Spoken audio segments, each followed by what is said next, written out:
This video was originally intended to be a section within my video defending the resurrection of Jesus, but it has become clear to me that this subject is much more controversial than I had originally anticipated. As my research deepened, this section of my script began to swell to an unwieldy size, and it became clear that this subject needed a video of its own. While I offer an original contribution to the discussion here and there, most of the points I make can be found in other sources. However, these sources are often disparate, obscure, and difficult to obtain. My hope is that this video will provide a convenient locus where one can easily locate all of the relevant arguments and counterarguments in a single place. In the context of defending the reality of Jesus' resurrection, Christian apologists will often attempt to vindicate the honesty of the disciples' witness to the resurrection by pointing out that all or most of them died as martyrs for this witness. The reasoning generally goes something like this. The early Christians faced intense persecution at the hands of the Romans. Generally speaking, one of the strongest human instincts is self-preservation. If the disciples really believed that Jesus was resurrected, and that this assured them of eternal life, then their willingness to die for this belief is easy to explain. On the other hand, if they were deliberately lying, it's very hard to explain their willingness to die. Their willingness to die thus provides strong evidence against the idea that the witnesses to the resurrection were liars. However, this line of argumentation has come under heavy criticism in recent years, and unfortunately, there is a dearth of apologetic material that substantially addresses these modern criticisms. This video is intended to fill that gap. I have selected Candida Moss, Chris Hansen, Richard Carrier, and Brent Shaw as my interlocutors. Moss and Carrier have been selected due to their popularity among counter-apologists. Shaw has been selected because of his influence in the scholarly world, and Hansen has been selected because Hansen tends to offer the most detailed interaction with Christian apologetics and scholarship on this subject. My hope is that by undercutting these skeptical arguments, the original argument from martyrdom will appear even stronger. It's important to emphasize that this line of argumentation about the disciples dying as martyrs is only intended to exclude the idea that the disciples were deliberately spreading falsehoods. The defender of the resurrection will need further argumentation to rule out the possibility of the disciples being honestly mistaken. The martyrdom of the apostles is just one plank in the overall case for the resurrection. But did the early Christians actually face persecution? Christian apologists often appeal to this as though it is historically certain. While this idea is constantly reinforced in the popular imagination by, for example, depictions of martyrs being eaten by lions in classical art and in films, we live in an age where Christian apologists cannot simply take this point for granted.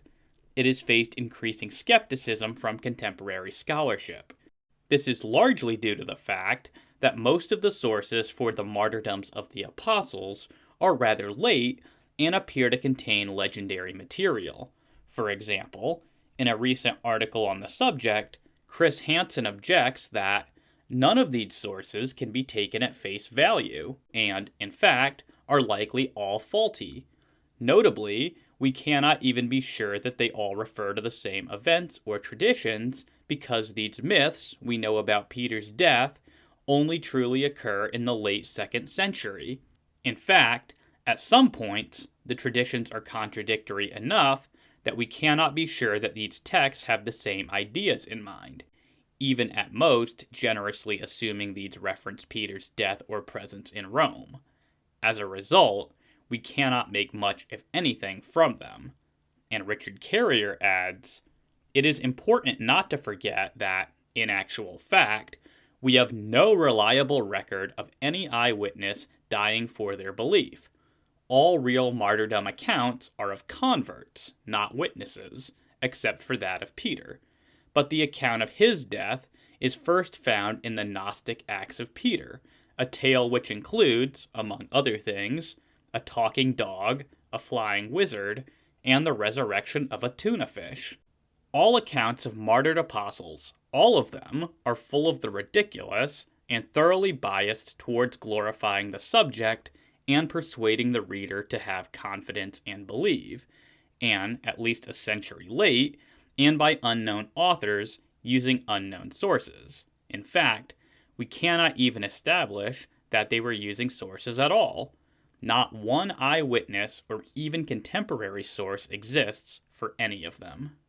Perhaps the most significant recent scholarly attack on the idea that early Christians demonstrated a willingness to die for the truth of their beliefs comes from the New Testament scholar Candida in her book, The Myth of Persecution.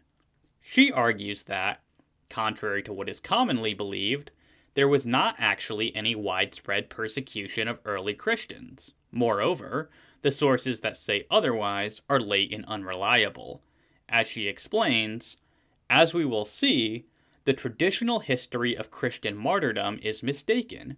Christians were not constantly persecuted, hounded, or targeted by the Romans. Very few Christians died, and when they did, they were often executed for what we in the modern world would call political reasons. There are the stories about early Christian martyrs, commonly known as martyr acts or martyrdom stories. Most of these stories have been handed down from generation to generation and accepted as authentic on the basis of tradition. The vast majority of these stories, however, were written long after the events they purport to describe. Now, it must be said straight off that a good many Christian apologists have grossly overstated the case when it comes to this topic. It's not uncommon to hear popular apologists carelessly say things such as that all of Jesus' disciples died for their belief in his resurrection. For example, in his best-selling book, More Than a Carpenter, we find Josh McDowell confidently asserting, "I can trust the apostles' testimonies, because 11 of those men died martyrs' deaths, because they stood solid for two truths, Christ's deity and his resurrection. These men were tortured and flogged, and most finally suffered death by some of the cruelest methods then known." Similarly, the popular Christian author Tim LaHaye claims that all of the disciples died as martyrs rather than recant of their faith in that resurrection. These claims from the likes of McDowell and LaHaye are, of course, massive overstatements of the case. Many of the sources are indeed late and legendary, and scholars like Moss are right to correct these oversimplifications and overstatements of the evidence. With that being said, it doesn't follow from this that there is nothing that can be said in defense of the idea that early Christians were indeed persecuted for their belief in the resurrection of Jesus. Moss goes on to argue that the fact of the matter is that we simply don't know how any of the apostles died, much less whether they were martyred. There are 15 different versions of the deaths of the apostles Peter and Paul that were written before the end of the 6th century. While there is some overlap between the stories, they cannot possibly all be correct. We cannot be sure of either the fact or the circumstances of the arrests of the apostles, much less the character or nature of their deaths. For all we know, they were executed as revolutionaries or for disturbing the peace. We also do not know whether at any point they were given the opportunity to deny Christ and live. This is the key element that's missing if we're to argue that they died for Christ. The result of this is that the fact of the apostles' death cannot be used as evidence for the truth of Christianity, the resurrection, or any other detail of Jesus' ministry. We know that the apostles died, but how they died, on what charges, and in what manner are far beyond our grasp. Without that information, it is impossible to state that their deaths prove anything. There are two ways for apologists to respond to arguments like the one Moss is making here. First, one can make the point that it isn't actually necessary that all or even some of the apostles actually died for their belief in the resurrection. All that is needed is to establish a general context of persecution, as well as a willingness on the part of the apostles to hold to their belief in the face of it. As long as the persecution was specifically targeted against Christians, who were absolutely defined, at least in part, by their belief in the resurrection, it certainly would have been possible for the apostles to evade the danger of persecution by abandoning this belief. And it's something which they would have very likely done if they did not genuinely believe in the resurrection. As Andrew Loke observes, it should be noted that it is not required for the apologists to show that the disciples did die for their faith, but that they were willing to suffer and die for their faith. Second, one can respond by arguing that martyrdoms are plausible in the case of at least some of the apostles. In particular, the evidence for the martyrdom of Peter and the martyrdom of Paul is of considerable strength. If either of these points can be established, then we have good evidence for the sincerity of the apostles. These two observations, working in tandem, are particularly worth emphasizing in response to a point which is frequently raised in this context by online counter-apologists such as Paulogia. For Paulogia, it's very important that we have reason to believe that any of the apostles who were killed were given a chance to save their lives by recanting their faith. Otherwise, he doesn't think that there is any value to be found in the fact that they died for their faith. To be clear up front, here are the basic criteria that I would need to say that anyone qualifies for the description of eyewitness defending martyrdom. That the person in question, 1. said they saw a resurrected Jesus. 2. They had a chance to save their lives by recanting. And 3. Rather than recant, they chose to die. That seems like the bare minimum someone would need to establish, and a very reasonable standard. And should be easy to meet given the veracity with which Christians boldly claim this dogmatic truth. In one sense, I think that he is correct, but he seems to think that the opportunity to recant had to be specifically offered on the site of execution or in the prior imprisonment. And, of course, Paulogia knows full well that our best sources don't go into sufficient detail to tell us whether or not Paul, for example, was given this sort of opportunity. But I would suggest that, while it is important that the apostles had an opportunity to recant, this opportunity need not necessarily have been present in the events immediately prior to their execution. Rather, the opportunity to recant is present in the time between the inception of the persecution and their eventual deaths. It's not as though the apostles would not have known that they were being targeted because of their Christian faith once persecution broke out. This would have provided them with ample opportunity to recant had they wished to. Deny Jesus, and the threat of death targeted against Jesus' followers disappears. As Timothy and Lydia McGrew remind us, some martyrdom accounts come from traditions whose historical reliability is difficult to assess, and from documents that include obvious oddities and embellishments.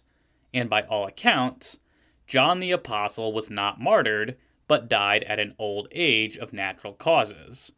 This is why we are focusing here on the willingness of multiple witnesses to suffer death, a fact of great evidential importance in itself.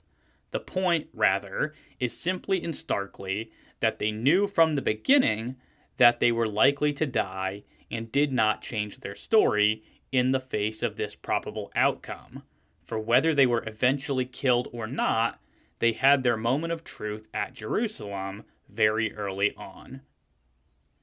While we're on the subject of Paulogia, I also want to preemptively answer one of his objections to the relevance of Paul's martyrdom.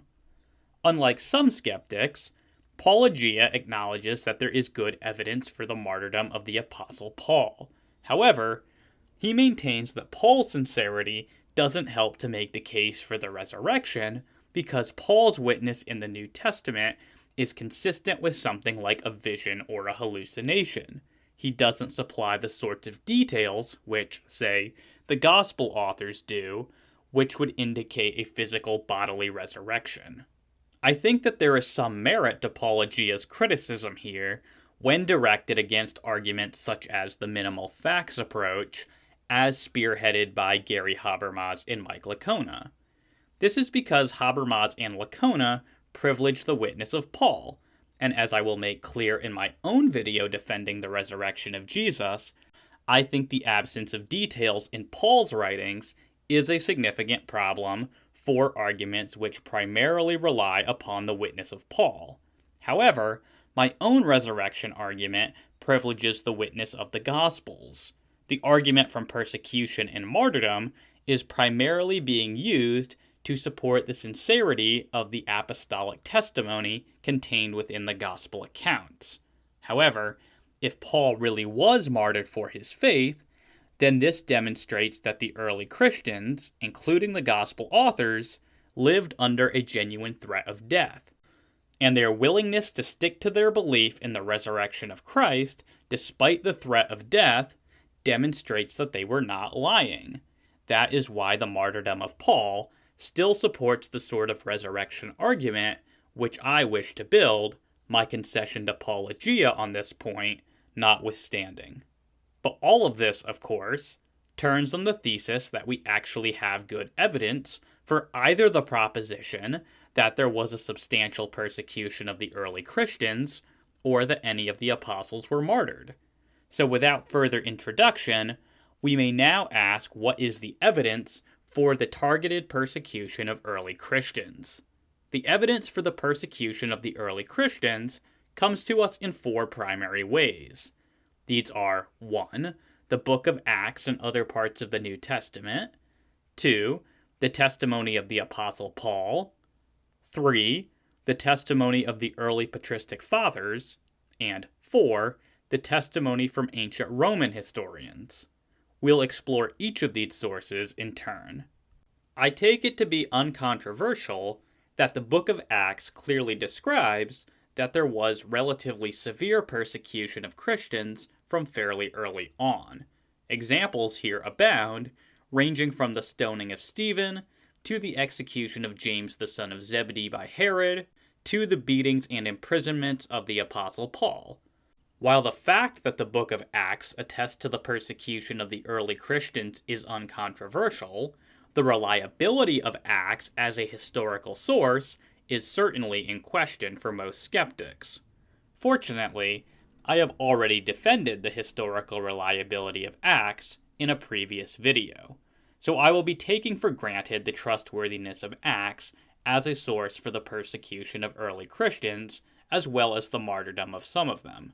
Skeptics of Acts are referred to my video on the subject, but for now, we will be moving on to a consideration of Candida Moss's objections to the use of the book of Acts in making the case for the persecution of early Christians. Regarding the evidence from the book of Acts, Moss objects to the use of it on the grounds that the martyrdom stories in Acts allegedly contain extensive parallels with the Passion narrative in the Gospels. This, in Moss's opinion, apparently means that the author of Acts made these stories up. For example, when discussing the death of Stephen, she says, "There are indications in the story that Luke wants us to think of the death of Stephen as being just like that of Jesus. There are a number of parallels between their two deaths. The attack on Stephen is precipitated by the same accusation made against Jesus. Stephen is accused of saying that Jesus of Nazareth will destroy this place and will change the customs that Moses handed on to us. This refers back to Jesus' prediction about the destruction of the temple in the Gospel of Luke. Also, like Jesus, Stephen appears before and is interrogated by the high priest. It is during this appearance that both Jesus and Stephen refer to the Son of Man standing at the right hand of God. They both cry out at the moment of death. And finally, at the point of death, Stephen commends his spirit to Jesus, just as Jesus commended his to his Father. And in the same spirit of what will become Christian forgiveness, both Stephen and Jesus ask God not to remember the crimes of those who were executing them. it's highly unlikely that the similarities between the deaths of Jesus and Stephen are just coincidences. But how remarkable are these similarities? It seems a stretch to see any significance in, for example, the fact that both Jesus and Stephen were brought before the high priest. As an important part of the Jewish Sanhedrin, the high priest would fairly regularly preside over judicial matters. As such, the fact that both Stephen and Jesus were tried before him is both expected and unremarkable. Even less surprising is the fact that both Jesus and Stephen cried out prior to their deaths. This is a completely normal thing for a person to do when dying by execution. It seems that Moss is infected by what is sometimes called parallelomania, the tendency of certain biblical scholars to exaggerate the degree of similarity between two sources for the sake of claiming that one is an imitation of the other. The key difficulty is that, absent certain indicators such as extensive verbatim agreement or a direct statement that such imitation is present, it's very hard to come up with any credible way of determining that the similarities are due to deliberate imitation. Consider Moss's parallel between Stephen and Jesus, where both die by commending their spirit either to Jesus or to the Father, and by forgiving those who are executing them. I agree with Moss that this is not due to coincidence. I think that it is due to Stephen deliberately following in the footsteps of Jesus, who he clearly treated as a role model. This similarity is explained equally well by this hypothesis as it is by the idea that this is a literary imitation of the execution of Jesus. Moss does consider this possibility, but she rejects it. Her reasoning goes as follows. The historical Stephen would have no way to know what Jesus had said at his trial or his execution because he was at neither event and died before any of the Gospels had been written. Although it's theoretically possible that one of the 12 told Stephen what Jesus had said on the cross, he would not have known what Jesus had said during his trial. Moss's entire objection here hinges on the assumption that the only ways in which Stephen could have known what Jesus said at his trial and on the cross would be from either one of the 12 or from a written gospel. I must confess that I find this assumption rather baffling. Obviously, if we are not going to assume that the resurrection did not occur, then we cannot rule out the possibility that Jesus himself was Stephen's source for this information, but we need not even assume that. Are we really to imagine that no one who was present at Jesus' trial or crucifixion went on to tell other people about what had occurred? Are we to believe that no one was curious about what had transpired at the trial and execution of a relatively popular person like Jesus? I see no reason whatsoever to grant Moss's assumption that Stephen could have only known about the details of these events either from an apostle or from a gospel. Consequently, I see no reason at all to think that fictional literary imitation is a better explanation of certain similarities than that Stephen was just consciously following Jesus' example.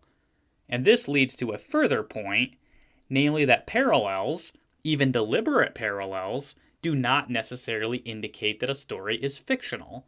An author may deliberately draw parallels between two historical events for the simple reason that those two events were similar in certain respects. And as we have seen, there are ways for this to happen without the result being a mere coincidence. So Moss has given us very little reason to disregard the historical reliability of the book of Acts. There is evidence for the martyrdom of Peter and Paul within the New Testament. The most striking evidence for Peter's martyrdom comes to us from the last chapter of the Gospel of John. Here, Jesus is described as predicting Peter's martyrdom. The passage says, "Truly, truly, I tell you, when you were younger, you used to put on your belt and walk wherever you wanted. But when you grow old, you will stretch out your hands, and someone else will put your belt on you and bring you where you do not want to go." Now, the skeptic might object to the use of the Gospel of John in making the case for Peter's martyrdom. After all, I am using the persecution of the Christians as evidence for the sincerity of the apostolic testimony within the Gospels. The skeptic might claim that I am assuming the trustworthiness of the apostolic witness to prove the trustworthiness of the apostolic witness. Therefore, to try to use the Gospel of John to prove that Peter was martyred is circular reasoning. And the skeptic would be right if I were depending upon the apostolic authorship of the Gospel of John to make my case for the martyrdom of Peter. However, that is not what I am doing. I don't need the Gospel of John to be authored by an apostle, nor do I even need it to be generally historically reliable with respect to what it says about Jesus in order to use it as evidence for the martyrdom of Peter. I only need that as part of my argument for the resurrection. Even if John is not an accurate source with respect to the life of Jesus, and Jesus never actually predicted the martyrdom of Peter, I maintain that John 21:18 nevertheless represents a very early tradition according to which Peter died as a martyr. This is further supported by 2 Peter 1:12-15, which is allegedly authored by Peter and has him anticipating his imminent death. And the author further has Peter say that he was prepared for the death which the Lord Jesus Christ had told him that he would face. Even if this was not authored by Peter himself, as most skeptics believe, it provides another voice supporting this idea among early Christians that Jesus had told Peter that he would die. And if 2 Peter and John 21 owe to the same tradition, then the implication of martyrdom in John 21 applies equally to 2 Peter. As Jonathan McLatchie puts it, if there were no such early persecution to speak of, it is unlikely that the evangelists would have attributed these words to Jesus, regardless of whether the historical Jesus actually uttered those sayings. Whereas many skeptics claim that all of the traditions about the martyrdoms of the apostles are late and contain legendary details, the Gospel of John provides evidence to the contrary.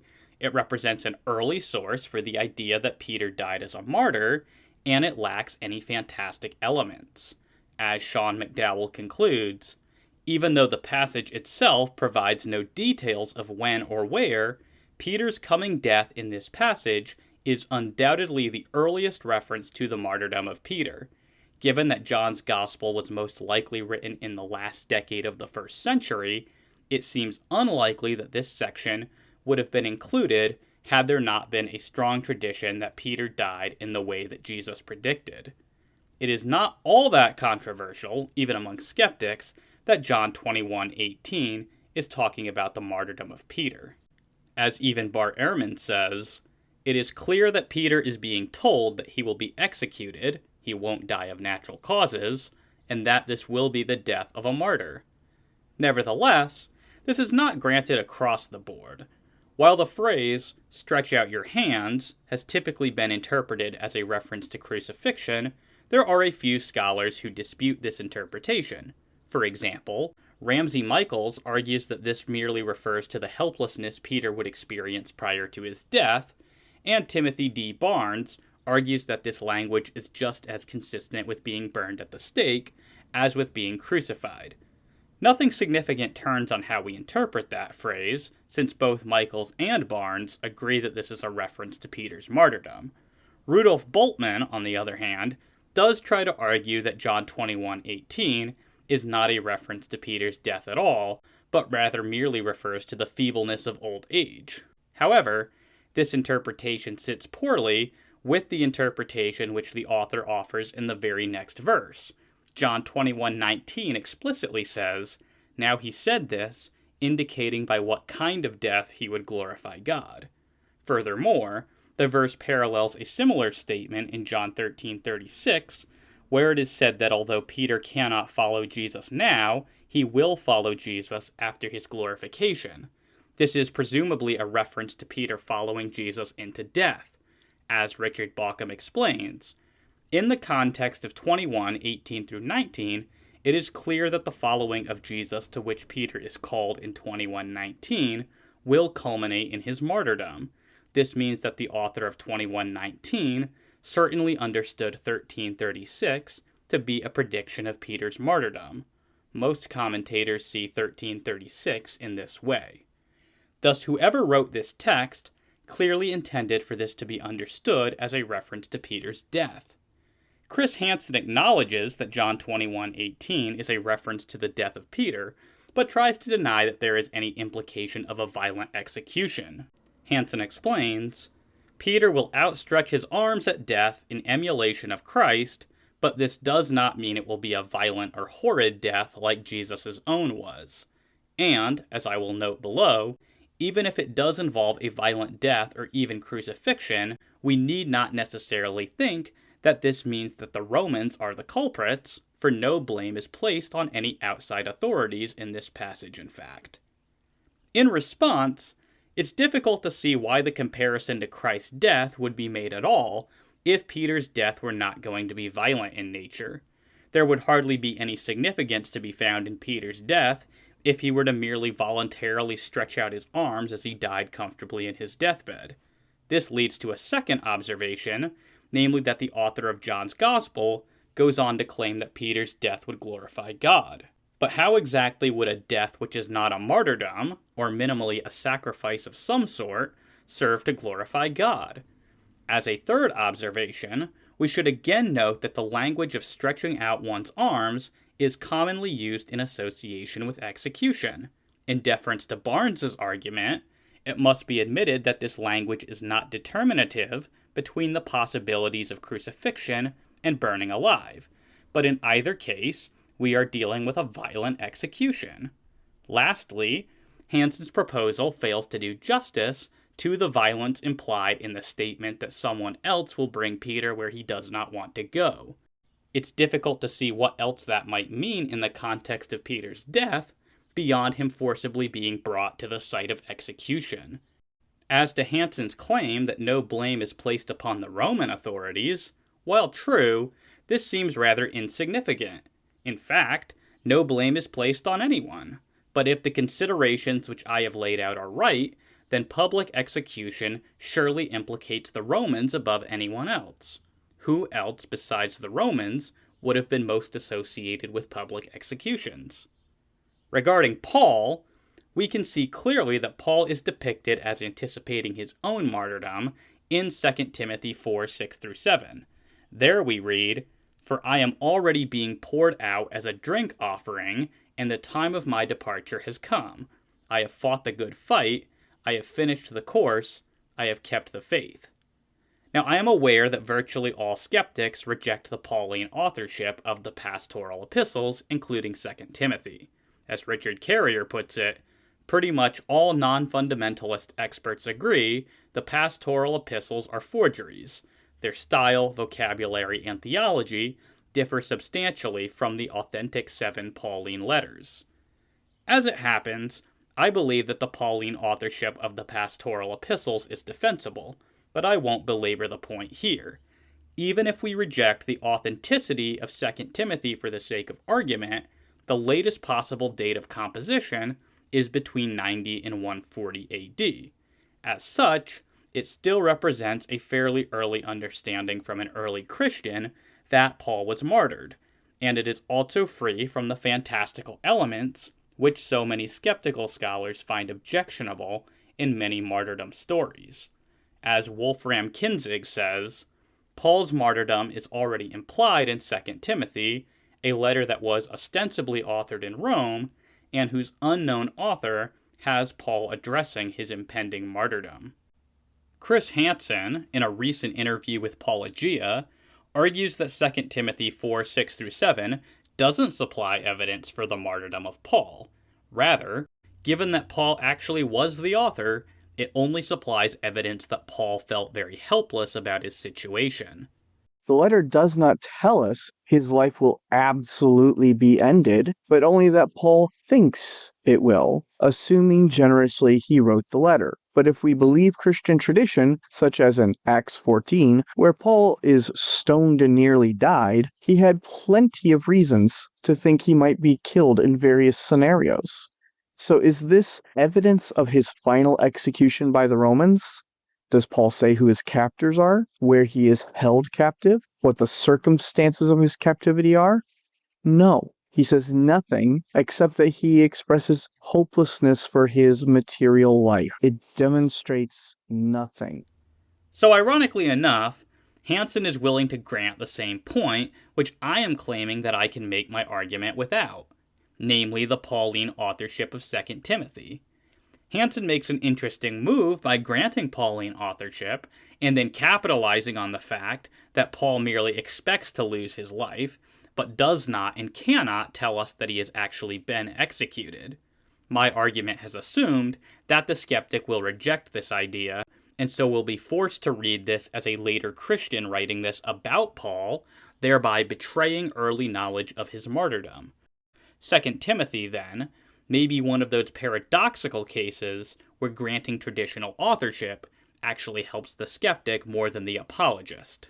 Nevertheless, while I agree with Hansen that, assuming Pauline authorship, 2 Timothy does not provide direct evidence for Paul's martyrdom, Hansen goes too far by claiming that this demonstrates nothing. It does provide evidence that Paul was persecuted and that he demonstrated a willingness to die for his belief in the resurrection. This is all that I need to support the idea that his belief in the resurrection was genuine. Turning now from the New Testament as a whole to the uncontested writings of the Apostle Paul, we can see that Paul himself claims not only to have suffered persecution, but also to have perpetrated it prior to his conversion. Galatians 1:13 contains a particularly direct admission, saying, "For you have heard of my former way of life in Judaism, how I used to persecute the church of God beyond measure, and tried to destroy it." And again in 1 Corinthians 15:9, we find Paul saying, "For I am the least of the apostles, and not fit to be called an apostle, because I persecuted the church of God." And in the context of defending his own apostleship, in 2 Corinthians 11:23-28, Paul details his own persecution, saying, "Are they servants of Christ? I am speaking as if insane. I more so, in far more labors, in far more imprisonments, beaten times without number, often in danger of death. 5 times I received from the Jews 39 lashes. 3 times I was beaten with rods. Once I was stoned. 3 times I was shipwrecked. A night and a day I have spent adrift at sea. I have been on frequent journeys, in dangers from rivers, danger from robbers, dangers from my countrymen, dangers from the Gentiles, dangers in the city, dangers in the wilderness, dangers at sea, dangers among false brothers. I have been in labor and hardship, through many sleepless nights, in hunger and thirst, often without food, in cold and exposure. Apart from such external things, there is the daily pressure on me of concern for all the churches." It's hard to think how much clearer the evidence for persecution could be than an admission from an eyewitness himself, claiming that he had perpetrated persecution upon Christians, and then, after his conversion, offered a detailed list of the sorts of sufferings he endured as the result of persecution. Andrew Loke sums up the evidential force of these sorts of statements well, saying, "Such an admittance to being a persecutor and an appeal to public knowledge of persecution are reasons to think that the early Christian references to persecution cannot be explained away as merely rhetorically motivated claims. Rather, these references have a basis in history." Regarding the evidence from the writings of the Apostle Paul, Moss objects to the use of it on the grounds that there was not a distinct group of people known as Christians prior to the conversion of the Apostle Paul.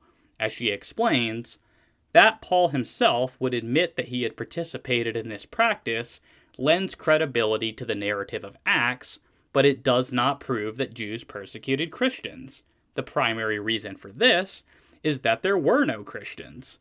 Not only did the name Christian not yet exist, but the idea of Christians as a group distinct from the rest of Judaism did not exist in the lifetime of the apostles. The followers of Jesus were, like Jesus himself, Jews. There was no question of their founding a separate sect. At the time when Paul was writing, he, like Peter, Andrew, James, and all of the original apostles, was a Jew. I really must protest that this reply from Moss is woefully inadequate. Certainly the term Christian may not have existed prior to Paul's conversion, but the idea that there was not even a concept of these followers of Jesus as a distinct group is frankly ludicrous. What else would Paul have had in mind when he referred to the individuals he was persecuting in Galatians 1:13 and 1 Corinthians 15:9 by the term, the Church of God? Does Moss think that this is a general reference to all Jews? I would think that she surely does not. But then who else might the Church of God refer to if not early Christians? And if this term refers exclusively to Christians, then it straightforwardly follows that there was indeed a concept of Christians. Even if Moss is right that these people initially considered themselves a distinct sect within Judaism, surely Paul's statements give strong evidence that this particular sect of people was persecuted. And since this sect eventually became the Christians, it is perfectly acceptable to say that these early Christians were persecuted, despite the fact that they may not have been called Christians. I think Trent Horn said it best. This is just a bunch of semantic nonsense. Jews who follow Jesus, whether or not you call them Christians, were violently persecuted by Jews who did not follow Jesus. That's all we need to prove when it comes to demonstrating that the apostles willingly faced persecution for their belief in Jesus. Moss also has to downplay non-Christian sources to maintain her argument that Christ followers were not known as Christians until the end of the first century. If you want to read an excellent defense of the historicity of Nero's persecution of Christians, see Vanderlin's and Bremer's article, Tacitus and the Persecution of the Christians, an Invention of Tradition. But we can make the case that the earliest Christians faced persecution even apart from appealing to the Bible. Many of the non-biblical writings of the early church likewise bear witness to the persecution of the church and the martyrdoms of some of the apostles. While it is true that the church fathers are not right about everything, it would be a mistake to discount what they have to say entirely. As Brian Litfin reminds us, though they did not always demonstrate a critical and discerning eye, and sometimes repeated tall tales they had heard, they can still serve as valuable historical witnesses about the apostles, especially when a claim is attested by more than one church father. The earliest and perhaps the most significant of the patristic witnesses is Clement of Rome. In chapter 5 of his letter to the Corinthians we read, "But not to dwell upon ancient examples, let us come to the most recent spiritual heroes. Let us take the noble examples furnished in our own generation. Through envy and jealousy, the greatest and most righteous pillars of the church have been persecuted and put to death. Let us set before our eyes the illustrious apostles. Peter, through unrighteous envy, endured not one or two, but numerous labors, and when he had at length suffered martyrdom, departed to the place of glory due to him.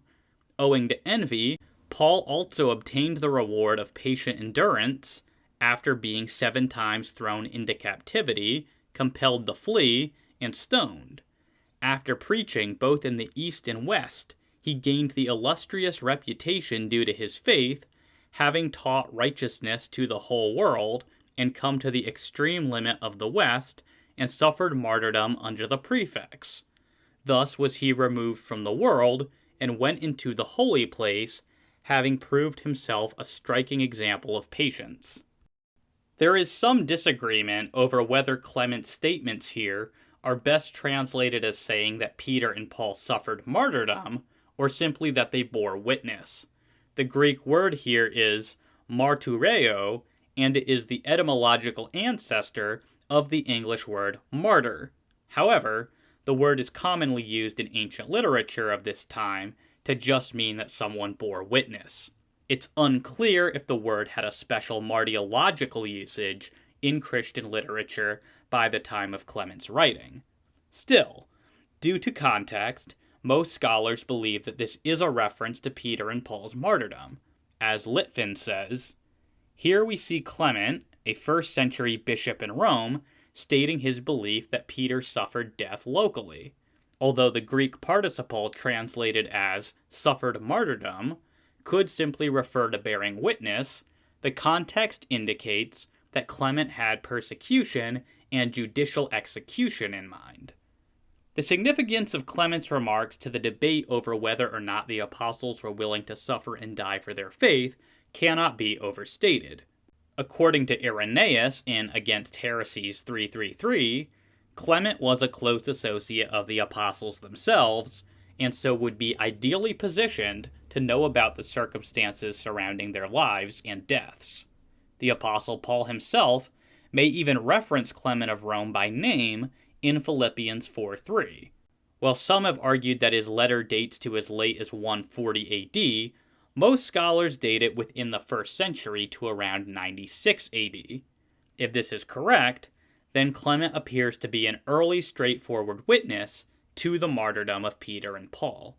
As Harry Tadra puts it, the great value of Clement's text lies in the fact that it is a very early, almost contemporary, witness to the historic reality of Paul's violent death, even though, for its own reasons, it supplies no details as to the circumstances surrounding that death.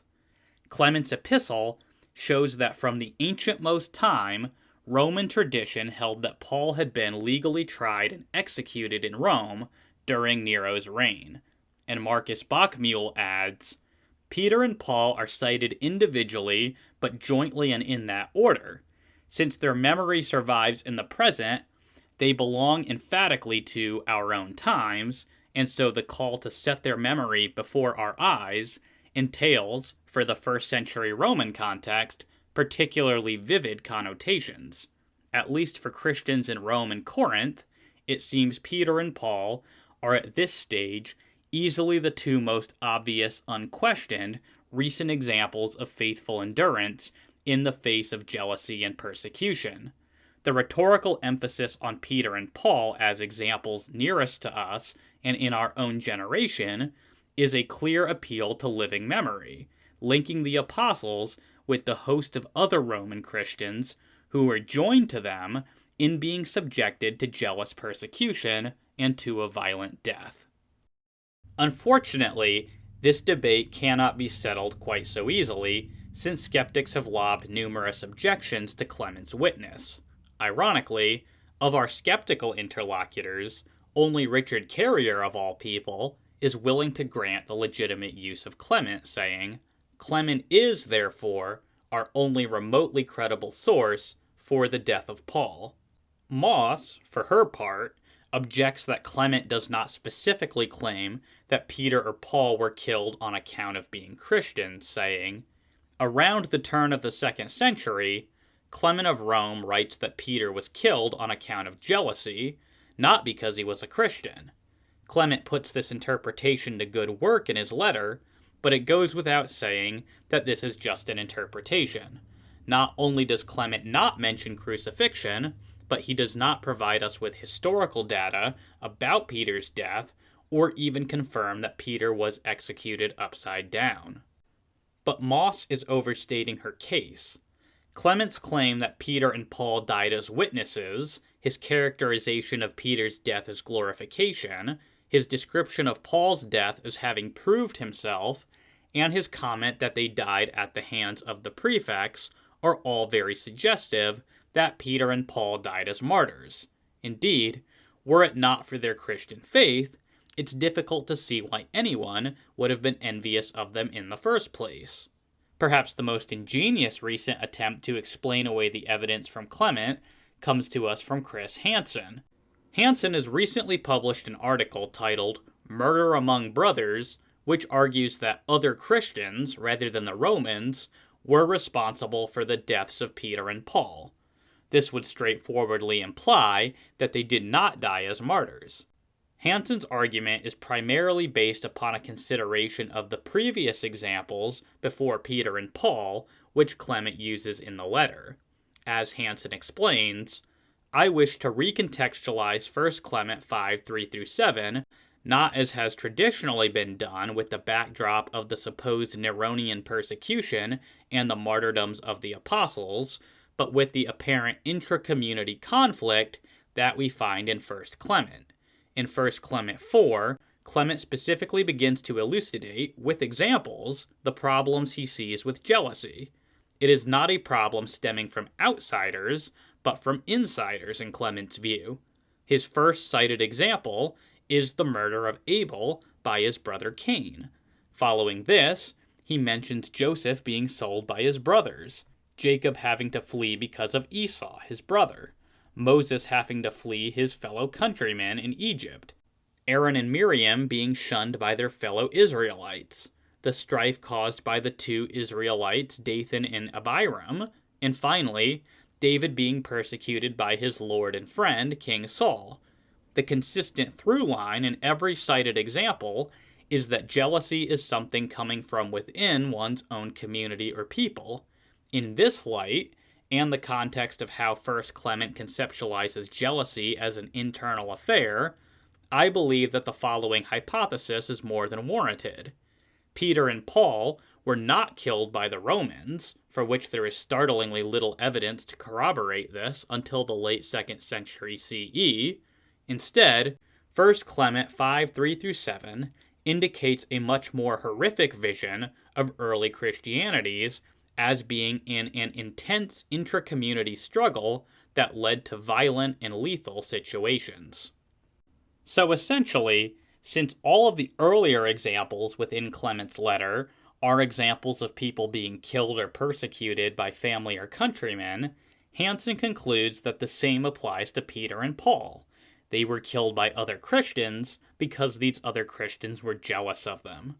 While Hansen's aberrant interpretation of Clement may be possible, there are several reasons why it is not very plausible. In the first place, let me begin by stealing some of Hansen's thunder.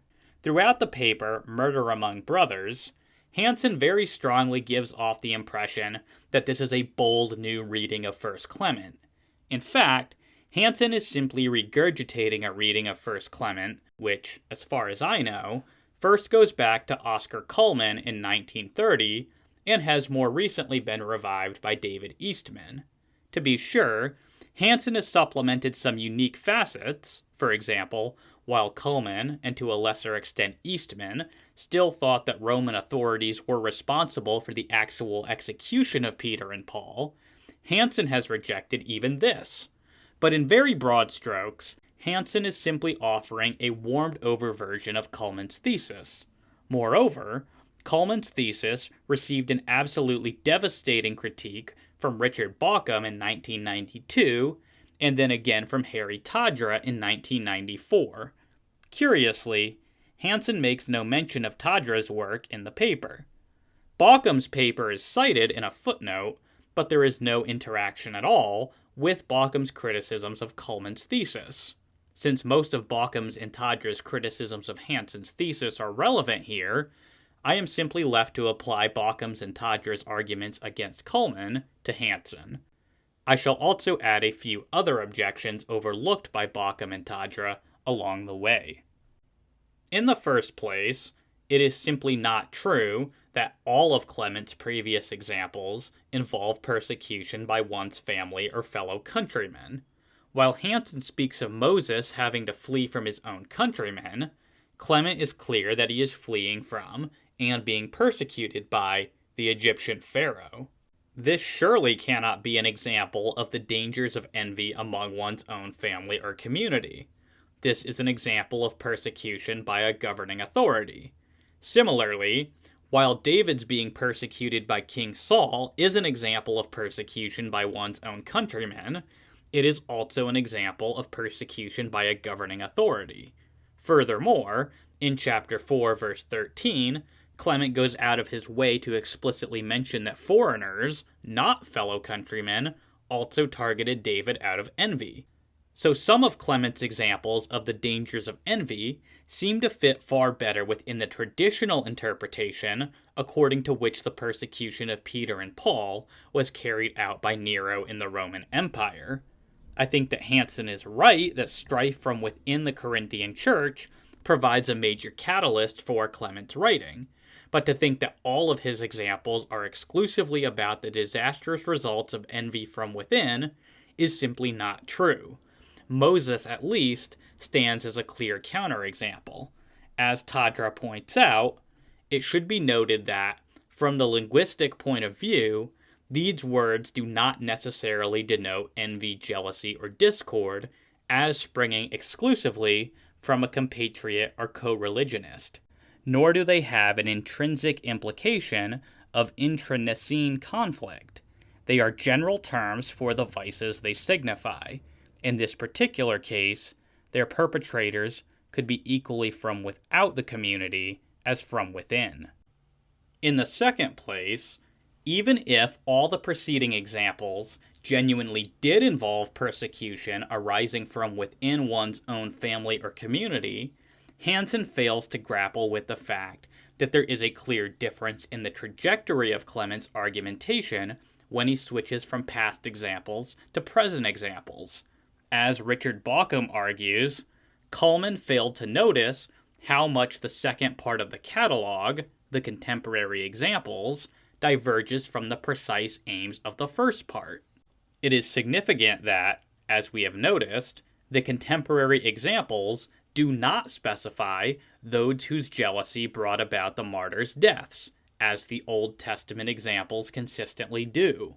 Moreover, as we have observed, it is unlikely that Clement intends the relevance of 5.2 through 6.2 to his readers to be a warning that the jealousy of some of their number is likely to lead to the martyrdom of others. The martyrological material of 5.2 through 6.2 has a specific theme of its own, and the connection to the overall lesson of the catalog, that jealousy leads to death, could be rather loose.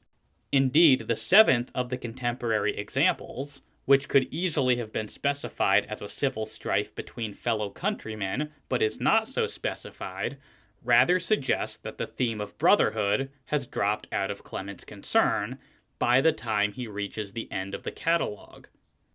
In the third place, if Hansen were to be right about Christians viciously killing each other during this period, and especially killing individuals as influential as Peter and Paul, this would be quite scandalous. If Hansen were to be right about this level of vicious infighting within the early Christian community, one might expect that we would have some wider attestation to these acts of violence among Christians, either within Christian sources or within secular sources. As Bauckham says, if Clement's main point in giving these examples is to show that the Christian martyrs suffered as the result of the jealousy of fellow Christians, one wonders why he omits to say so, while saying a great deal that is irrelevant to this point. But we really don't have any clear references to this. On the other hand, we do have clear references, both in secular and Christian sources, for the persecution of Christians by the Jews and Romans during this period. Indeed, there are interesting connections between what Clement says and what the Roman historian Tacitus says.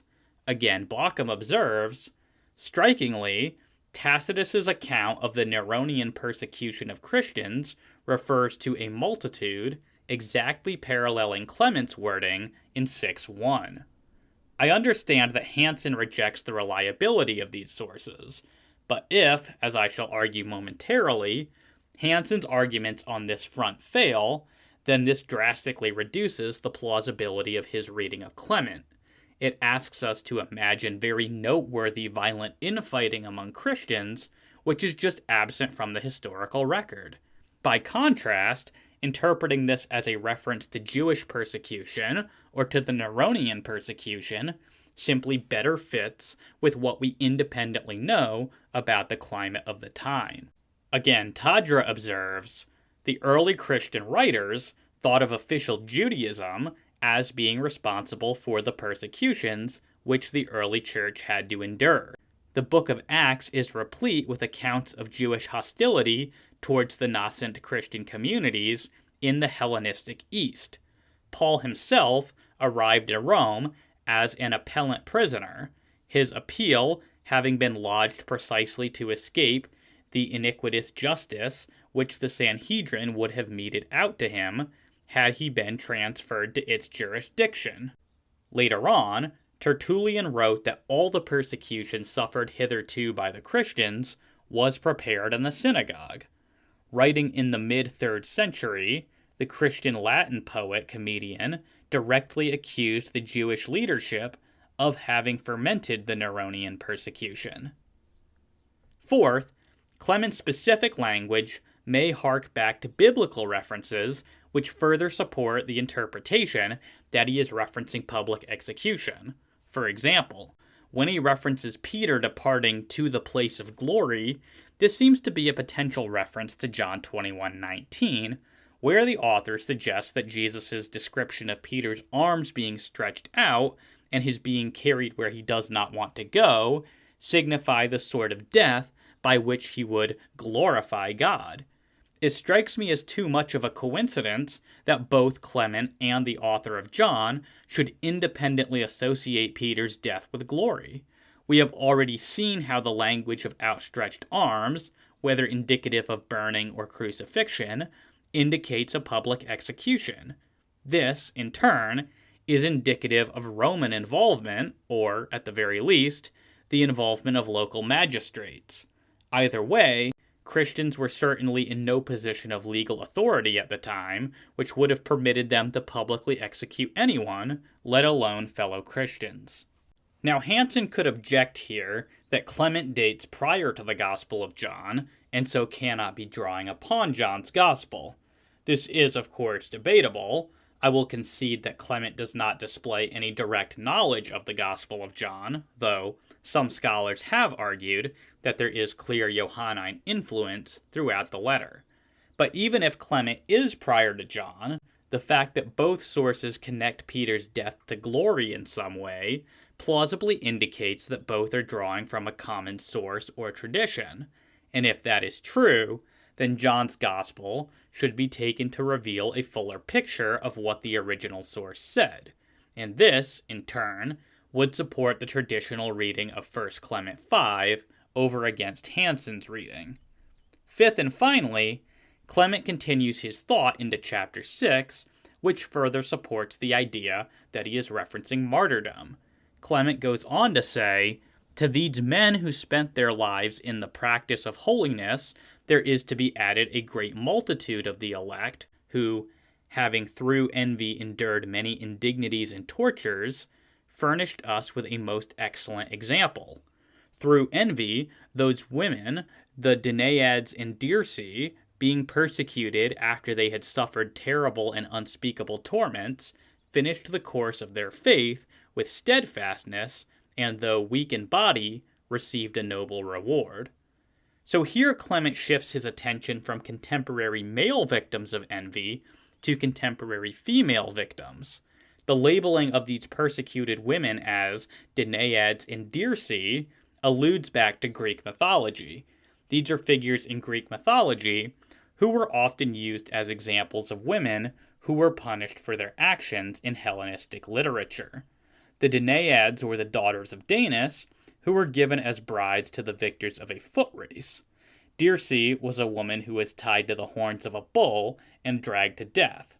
Clement's comparison of these female victims of envy with these figures in Greek mythology further supports the idea that he is talking about public punishments and executions, since that is what happened to the Danaids and to Dirce. As Mike Licona observes, while the meaning of the term also leaves us without a firm answer in 1 Clement, the context leads me to conclude that Clement was referring to the martyrdoms of Peter and Paul. In 1 Clement 6, Clement continues his thoughts in 5:1-2, saying that, in addition to Peter, Paul, and possibly all of the apostles, there was a vast number of other believers who became examples for us because they had been through horrible persecutions. He adds that Christian women suffered horrible torture, but that they reached and achieved the suitable honorable prize. In ancient mythology, the daughters of Danis were given as prizes to the winners of a race. Thus it is likely that Danaids is a reference to Christian women being raped prior to being martyred. Dirce died by being tied to the horns of a bull and then dragged to death. So it seems that Clement is reporting that Christian women were martyred, and the language used was euphemistic. Thus there is good reason to hold the similar words used for Peter and Paul meant that they died a martyr's death, especially since this is attested elsewhere, and no conflicting accounts exist. But Hansen has a supplemental argument for this interpretation of 1 Clement based upon Clement's claim that Paul died before the prefects or rulers. The Greek word translated here as prefects or rulers is hegumenon, and Hansen claims this term is primarily used to refer to Christian religious leaders, both in Clement and in contemporary Christian literature. If this is correct, then Clement all but directly claims that it was the Christian leadership who killed Peter and Paul. Hansen's statement of this argument is brief and indirect in the article, but in the interview with Paulogia, we find a much more detailed expression of the argument.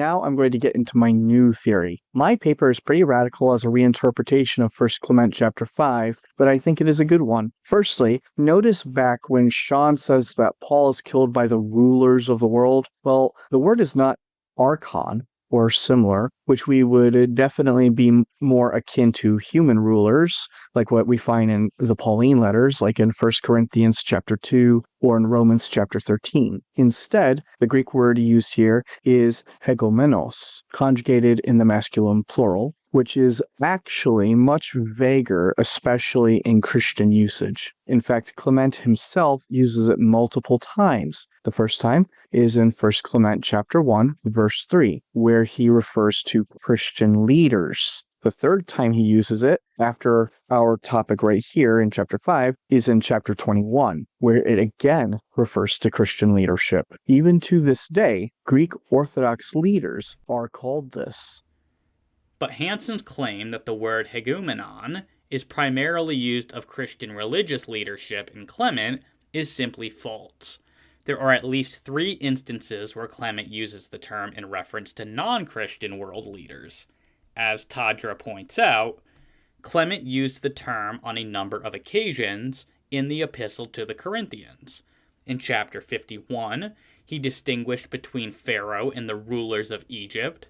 In chapter 55, he wrote, "Many kings and rulers have followed the counsel of oracles." Again, in chapter 32, he noted kings and rulers and governors in succession of Judah. Clement used the term in its true sense to designate those who were subordinate to the chief ruler, in the above examples, Pharaoh or kings, but never to designate the chief ruler himself.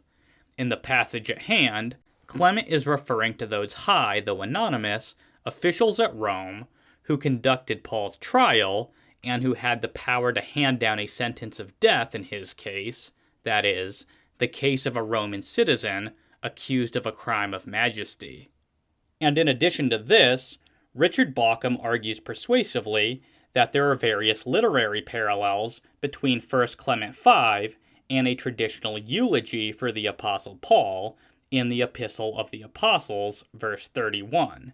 Here, it is made quite clear that the rulers before whom Paul testified were the secular powers of his day, not fellow Christians. As Bauckham explains, the idiom of this account contrasts with the Hellenistic language of 1 Clement 5:5-7, but there is one element that is stated in virtually the same words in both. He bears witness before rulers. In both, this statement refers to the circumstances of Paul's death. It points to some common tradition. If Bauckham is right about 1 Clement and the Epistle of the Apostles, drawing from a common tradition, then there can be no question that 1 Clement is implicating the Roman authorities for Paul's death rather than fellow Christians. Hansen does offer one final argument in support of this reading of Clement. Hansen thinks that it is supported by Clement's statements about the Romans in chapter 61, where he supposedly expresses a desire that the Romans would intervene, which would obviously be surprising if Clement regarded the Romans as being responsible for the persecution.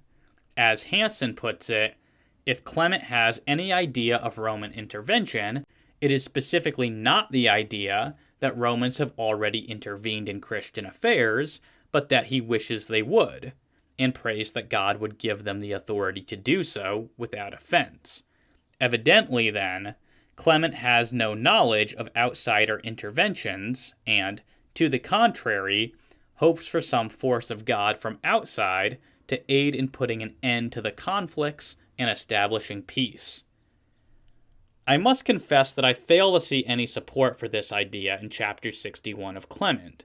The chapter is part of Clement's closing prayer, where he includes a prayer for the rulers.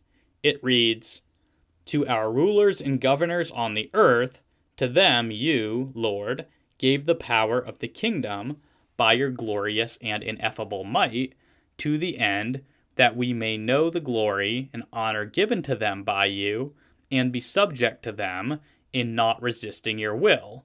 To them, Lord, give health, peace, concord, stability, that they may exercise the authority given to them without offense."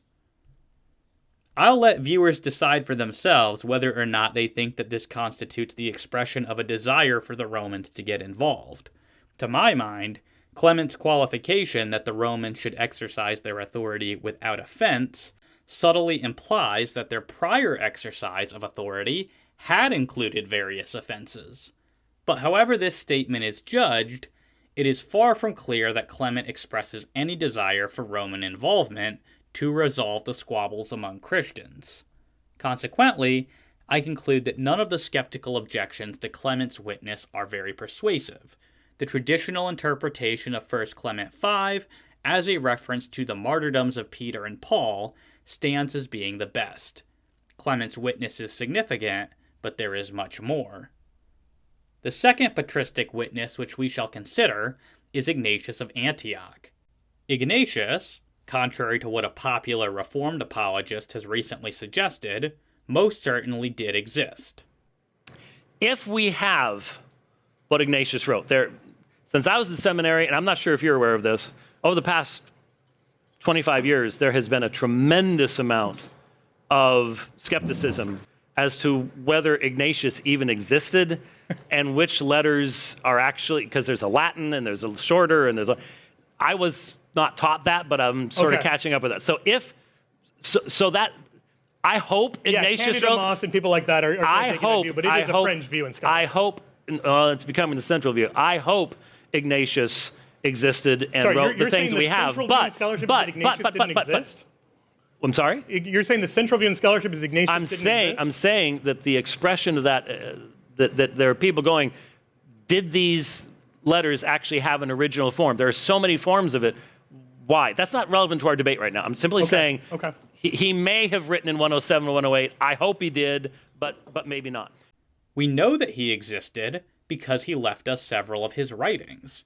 Obviously, some letters which are attributed to Ignatius may be forgeries, but the whole idea behind a forgery is that one is forging a letter in the name of someone who actually does exist. The idea of a forgery is to make people think that someone else has authored the work. It does little to further this goal if the person to whom a forgery is attributed does not exist. How obvious does it have to be? It's so clear. Ignatius provides further evidence for the martyrdom of Peter. At the beginning of chapter 3 of his letter to the Smyrnians, which he probably authored around 107 AD, Ignatius says that Peter and the other disciples despised death and that they were found to be beyond death.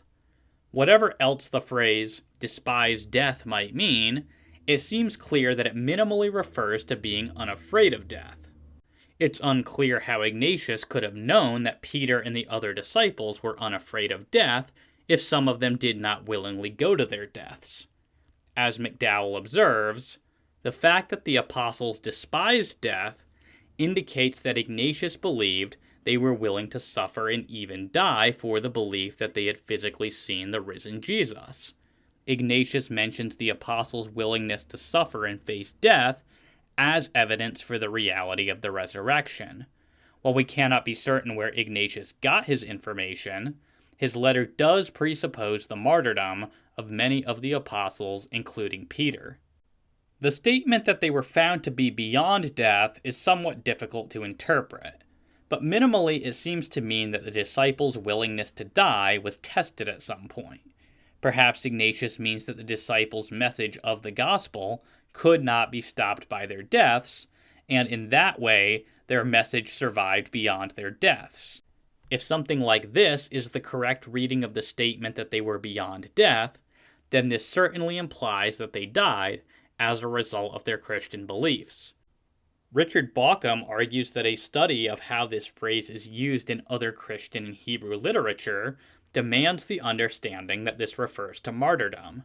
As he says, the final sentence of verse 2 must refer to martyrdom. The expression was a standard one.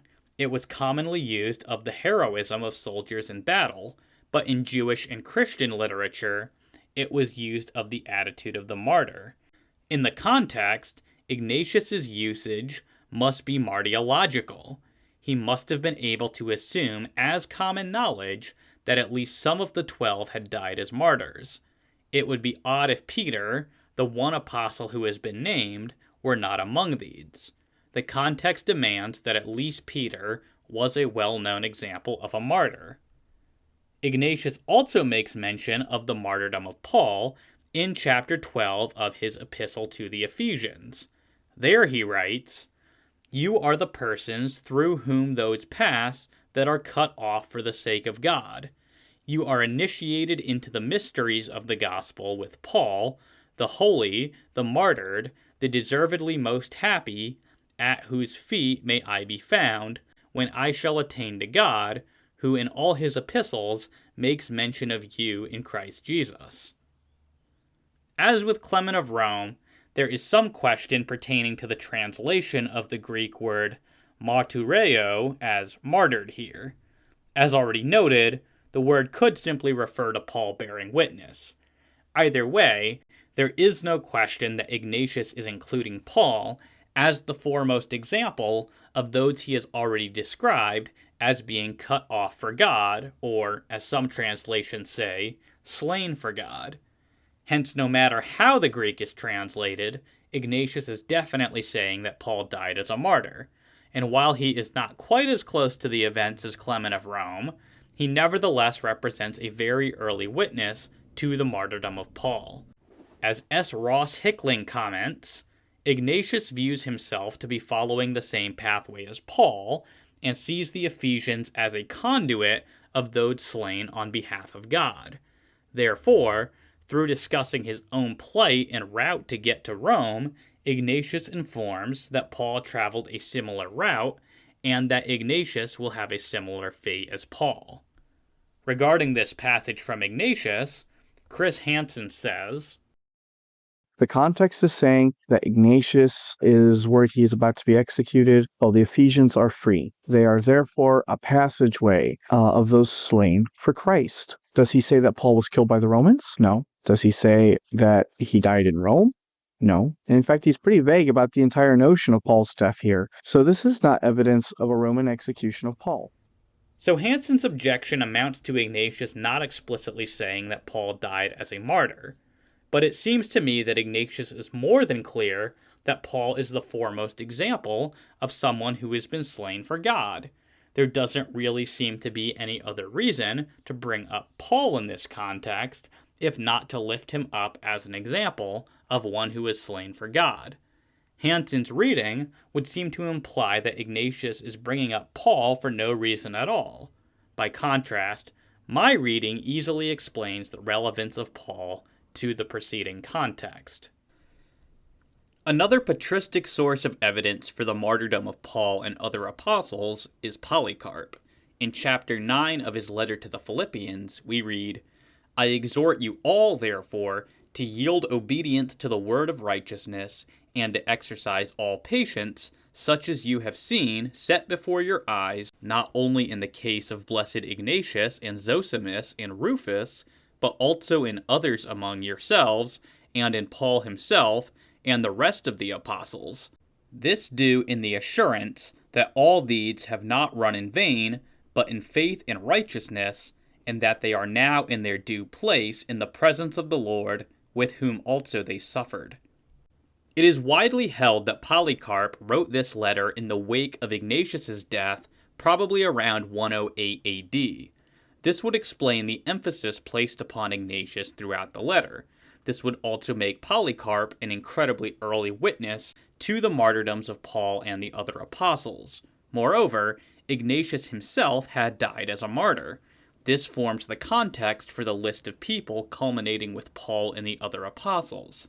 Since Ignatius had died as a martyr, and his martyrdom formed the catalyst for Polycarp's writing, it is reasonable to suppose that the other names listed by Polycarp are also intended to be understood as martyrs. This interpretation garners further support from Polycarp's statement at the end, according to which these individuals had suffered with Christ. Given the context, this statement likely refers to all of the listed individuals as dying the death of a martyr. But even if this interpretation is wrong, Polycarp certainly testifies to the willingness of all the apostles to suffer for their faith, which is enough to support the idea that they were sincere in their belief.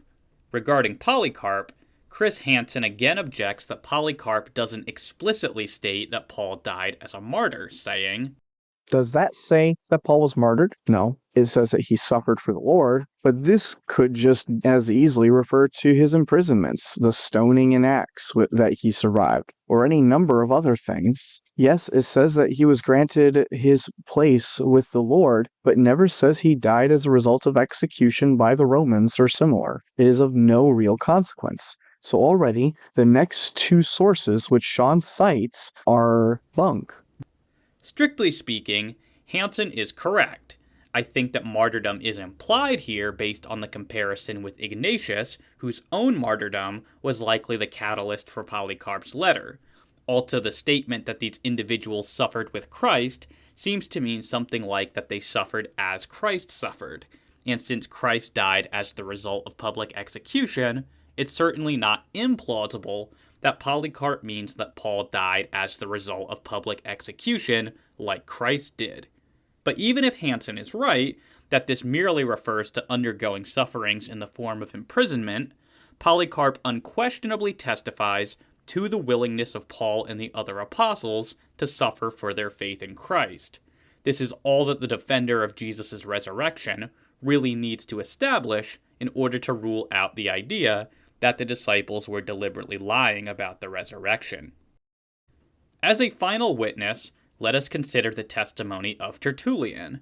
Tertullian's testimony to the martyrdoms of Peter and Paul and the attempted martyrdom of John has curiously been relatively untouched by skeptics of the persecution of the early Christians. Since Tertullian was writing right at the start of the 3rd century, I take it that most skeptics think that he is just too late to be trusted. Nevertheless, I think that something can be said in defense of Tertullian's testimony. While it's true that Tertullian is writing at the dawn of the 3rd century, he was born in the middle of the 2nd century, so he would have had access to plenty of sources which date to well before the time at which he was writing, and Tertullian plausibly identifies his sources for us. At the very least, he points us to other sources which corroborate his testimony, and what he tells us is striking. Tertullian tells us in no uncertain terms that official Roman records preserve the deaths of Peter and Paul. Indeed, so confident is Tertullian in the truth of this, that he invites anyone who is skeptical of his testimony to consult those official Roman records. As Tadra remarks, Tertullian carefully buttressed his argument by an appeal to history and to the imperial documents should his heretical adversaries refuse to believe the witness of the Acts of the Apostles. The historical sources to which Tertullian referred his foes were likely to have encompassed Tacitus and Suetonius, both of whom had mentioned Nero's persecution of the Christians in their histories of the early emperors. The Instrumenta designated the totality of the legislation which had been passed and the imperial edicts or rescripts which had been promulgated against the Christians from the time of the first persecution of the church under Nero till Tertullian's own time. And McDowell adds, Tertullian is so confident of his claims that he tells his doubters to examine the archives of the empire. If there were no such public records, Tertullian would have automatically undermined his credibility. His appeal to them indicates his confidence that they existed and, if examined, would corroborate his testimony. Therefore, Tertullian was likely relying upon even earlier public records about the Neronian persecution and the fate of Peter and Paul. This is really quite an astounding statement from Tertullian. It seems unlikely that he would invent this idea and then invite skeptics to fact-check him on it, but the alternative is that the Romans really did keep the executions of Peter and Paul on record. It is truly amazing to me that Christian apologists have not made more out of this statement from Tertullian. It is equally amazing to me that skeptics have said almost nothing to address it. Hansen briefly addresses Tertullian, but tries to discredit him on the grounds that he allegedly contradicts Irenaeus and is, therefore, unreliable.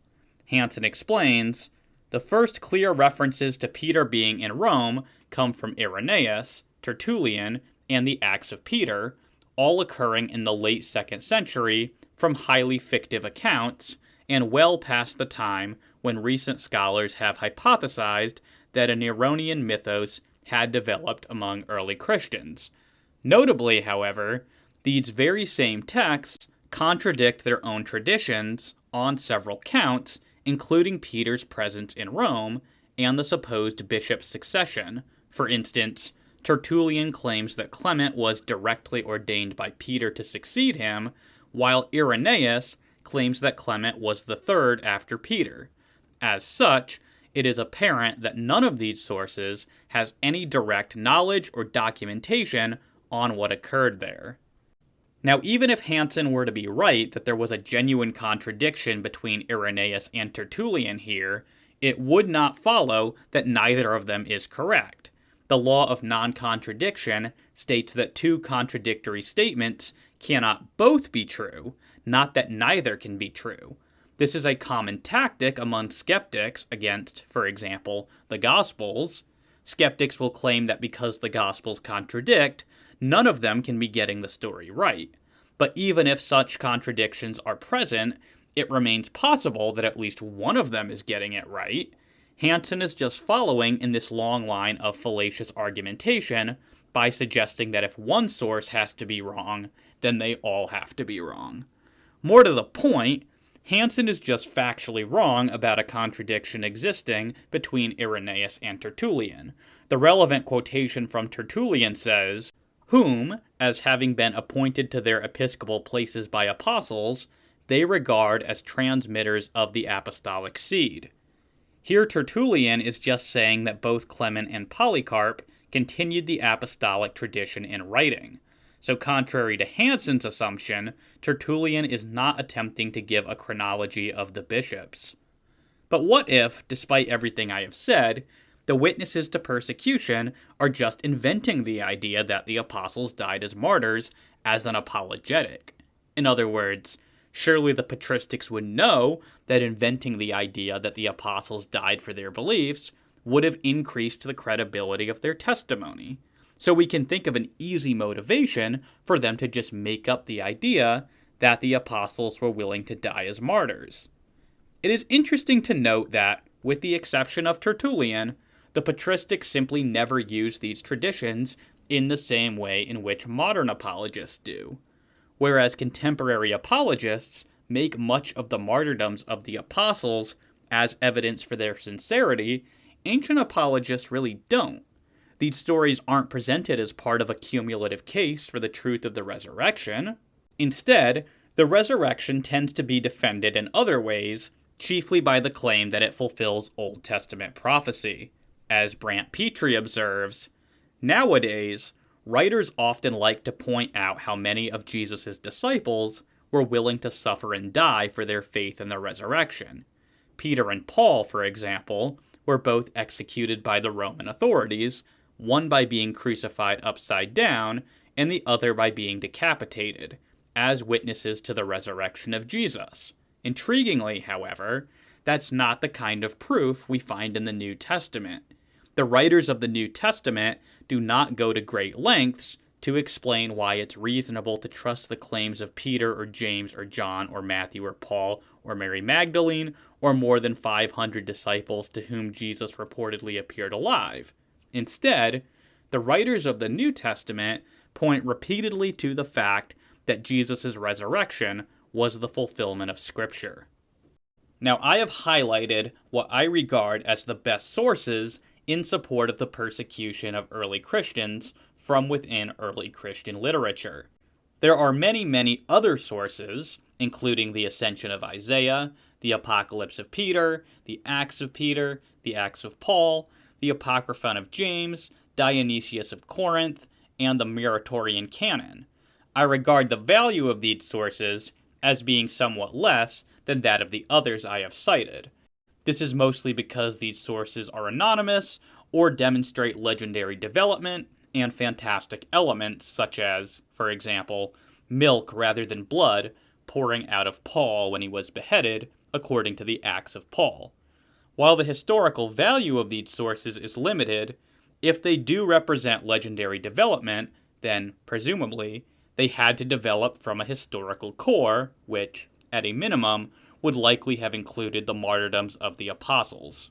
Without at least that, it remains unclear what the legends would have developed from.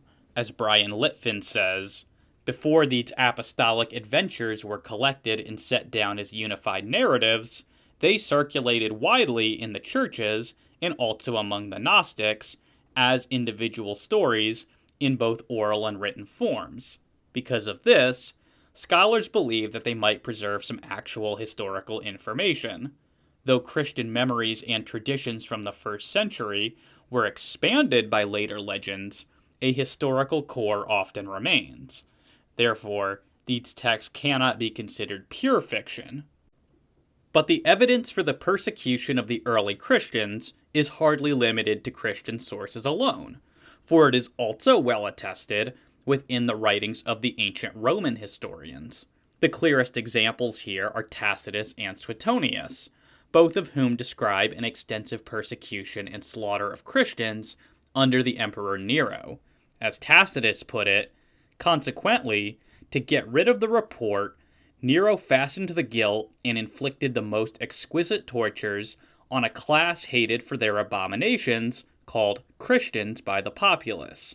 Christus, from whom the name had its origin, suffered the extreme penalty during the reign of Tiberius at the hands of one of our procurators, Pontius Pilate, and a most mischievous superstition, thus checked for the moment, again broke out not only in Judea, the first source of the evil, but even in Rome, where all things hideous and shameful from every part of the world find their center and become popular. Accordingly, an arrest was first made of all who pleaded guilty, then, upon their information, an immense multitude was convicted, not so much of the crime of firing the city, as of hatred against mankind. Mockery of every sort was added to their deaths. Covered with the skins of beasts, they were torn by dogs and perished, or were nailed to crosses, or were doomed to the flames and burnt, to serve as the nightly illumination when daylight had expired. On its face, this looks like case closed. One of Rome's most important historians appears to clearly describe persecution against Christians by the Emperor Nero. And since Tacitus, as well as Suetonius, were not Christians, we can be confident that they didn't make this up in order to serve some sort of Christian apologetic agenda. As Wolfram Kinzig observes, Emperor Nero is in Christian tradition regarded as the first pagan persecutor of the new religion. Two texts are of particular importance here. The Roman historian Tacitus describes a persecution of Christians that followed the devastating fire of Rome in the year 64. His account is perhaps based on a lost history of Nero's reign from the pen of the emperor's confidant, Marcus Cluvius Rufus. Christians were condemned to death and subjected to elaborate modes of execution, of which Tacitus explicitly disapproves, even though we harbored no other sympathies for the Christians. Executions of Christians because of a newfangled and nefarious superstition are also mentioned by the historian Suetonius, a younger contemporary of Tacitus, although he does not insert a link with the fire of Rome. Even if we cannot, therefore, say with certainty to what extent the anti-Christian measures in Rome related to the fire that laid waste to large parts of the capital, nevertheless, there is little doubt about the pogrom that was conducted in the city under Nero's watch and resulted in fatal casualties. Despite their complete lack of sympathy for the Christians, it is noticeable that neither of these two historians appear to have any concrete allegations against them. They take for granted that the superstition of the Christ followers is as such inherently punishable because the Romans had executed the founder of this sect as a criminal. In other words, those who refused to renounce Christianity under torture but instead confessed, "I am Christian," made themselves culpable of a unique crime that was punishable by death. But as with the other examples we have explored, some skeptics are not willing to allow this evidence either. Brent Shaw has recently spearheaded skepticism regarding the historicity of the Neronian persecution. Shaw doesn't believe that there is any reason to believe that Nero ever persecuted Christians at all. As he explains, a conventional certainty is that the first state-driven persecution of Christians happened in the reign of Nero, and that it involved the deaths of Peter and Paul and the mass execution of Christians in the aftermath of the Great Fire of July 64 CE. The simple argument of this essay, deliberately framed as a provocative hypothesis, is that this event never happened, and that there are compelling reasons to doubt that it should have any place either in the history of Christian martyrdom or in the history of the early church. And obviously Moss and Hansen are fully on board with Shaw's thesis here. As such, I must take some space to critique how these individuals have responded to the evidence of Tacitus. Moss gives us the most brief explanation of the general objection. Her basic argument turns on the idea that the term Christian would not have existed in AD 64. As she explains, according to the Roman historian Tacitus, the people of Rome blamed Nero for the fire, and Nero, in turn, deflected responsibility onto the Christians. In Roman biographies of the emperors, Nero is well known for his temper and cruelty, but this does not mean that this story is completely believable. We need to exercise some caution when it comes to dealing with Tacitus. Tacitus's Annals dates to 115 to 120, at least 50 years after the event he describes. His use of the term Christian is somewhat anachronistic. It's highly unlikely that, at the time the Great Fire occurred, anyone recognized Jesus followers as a distinct and separate group. Jesus followers themselves do not appear to have begun using the name Christian until, at the earliest, the very end of the 1st century. If followers of Jesus weren't even identified as Christians, it's highly improbable that Christians were well known and disliked enough that Nero could single them out as scapegoats. It seems more likely that Tacitus's discussion of the events in Rome around the time of the fire reflect his own situation around 115. Tacitus is evidence for a growing popular animosity towards Christians in the 2nd century, but he does not provide evidence for their persecution in the 1st. But this is really quite inadequate. In the first place, her point about the annals dating to 50 years after the event is hardly significant. Given the paucity of evidence which has survived from the ancient world until today, 50 years is actually relatively close to the events. Our earliest sources for ancient events often date to centuries after the events. 50 years is still within living memory of the Great Fire and the events which followed from it. Her point about the term Christian not existing yet is spurious, as is her inference from the term not existing to the conclusion that, Therefore, there was no concept of Jesus followers as a distinct group of people. It is questionable that the term Christian did not yet exist. If one favors an early date for the book of Acts, as I do, then Acts would supply evidence that the term Christian was in use around the time of the Great Fire. Even if Acts is dated somewhat later, Christopher Jones argues that it still may supply evidence for earlier usage of the term Christian. As he explains, it can certainly be conceded that Luke Acts was composed in the later 1st century, whether or not by someone who was a companion of Paul in his later voyages. But the difficulty of characterizing and dating the author is not a reason to suppose him ill-informed about the circumstances of early Christianity. Other arguments have to be adduced if his testimony is to be impugned. Also, if one accepts the authenticity of 1 Peter, as I do, then this supplies further evidence for the early use of the term Christian. And finally, one might even use Tacitus himself to argue for this. Why think that Tacitus's use of the term Christian is anachronistic, rather than that it simply supplies evidence that the term was used far earlier than Moss seems to think? Regardless, it is not even necessary for the term Christian to be in use in order for followers of Jesus to have been recognized as a distinct group of people. Tacitus clearly believes that they were recognized as such at the time of Nero, and Moss has not supplied us with any reason to believe otherwise. Certainly they were recognizable enough for Paul to address the book of Romans to the Christian community in Rome. In reply to this point, Hansen has written, while people internal to the Jesus movement may have been able to identify each other, having intimate knowledge of their small group, this does not mean that external persons would be able to do so. But this appears to be classic burden shifting on Hansen's part. The context of the dialectic is that Shaw, Moss, and Hansen are arguing for the fairly radical thesis that the Neronian persecution never occurred at all. Tacitus provides the most compelling evidence against their position.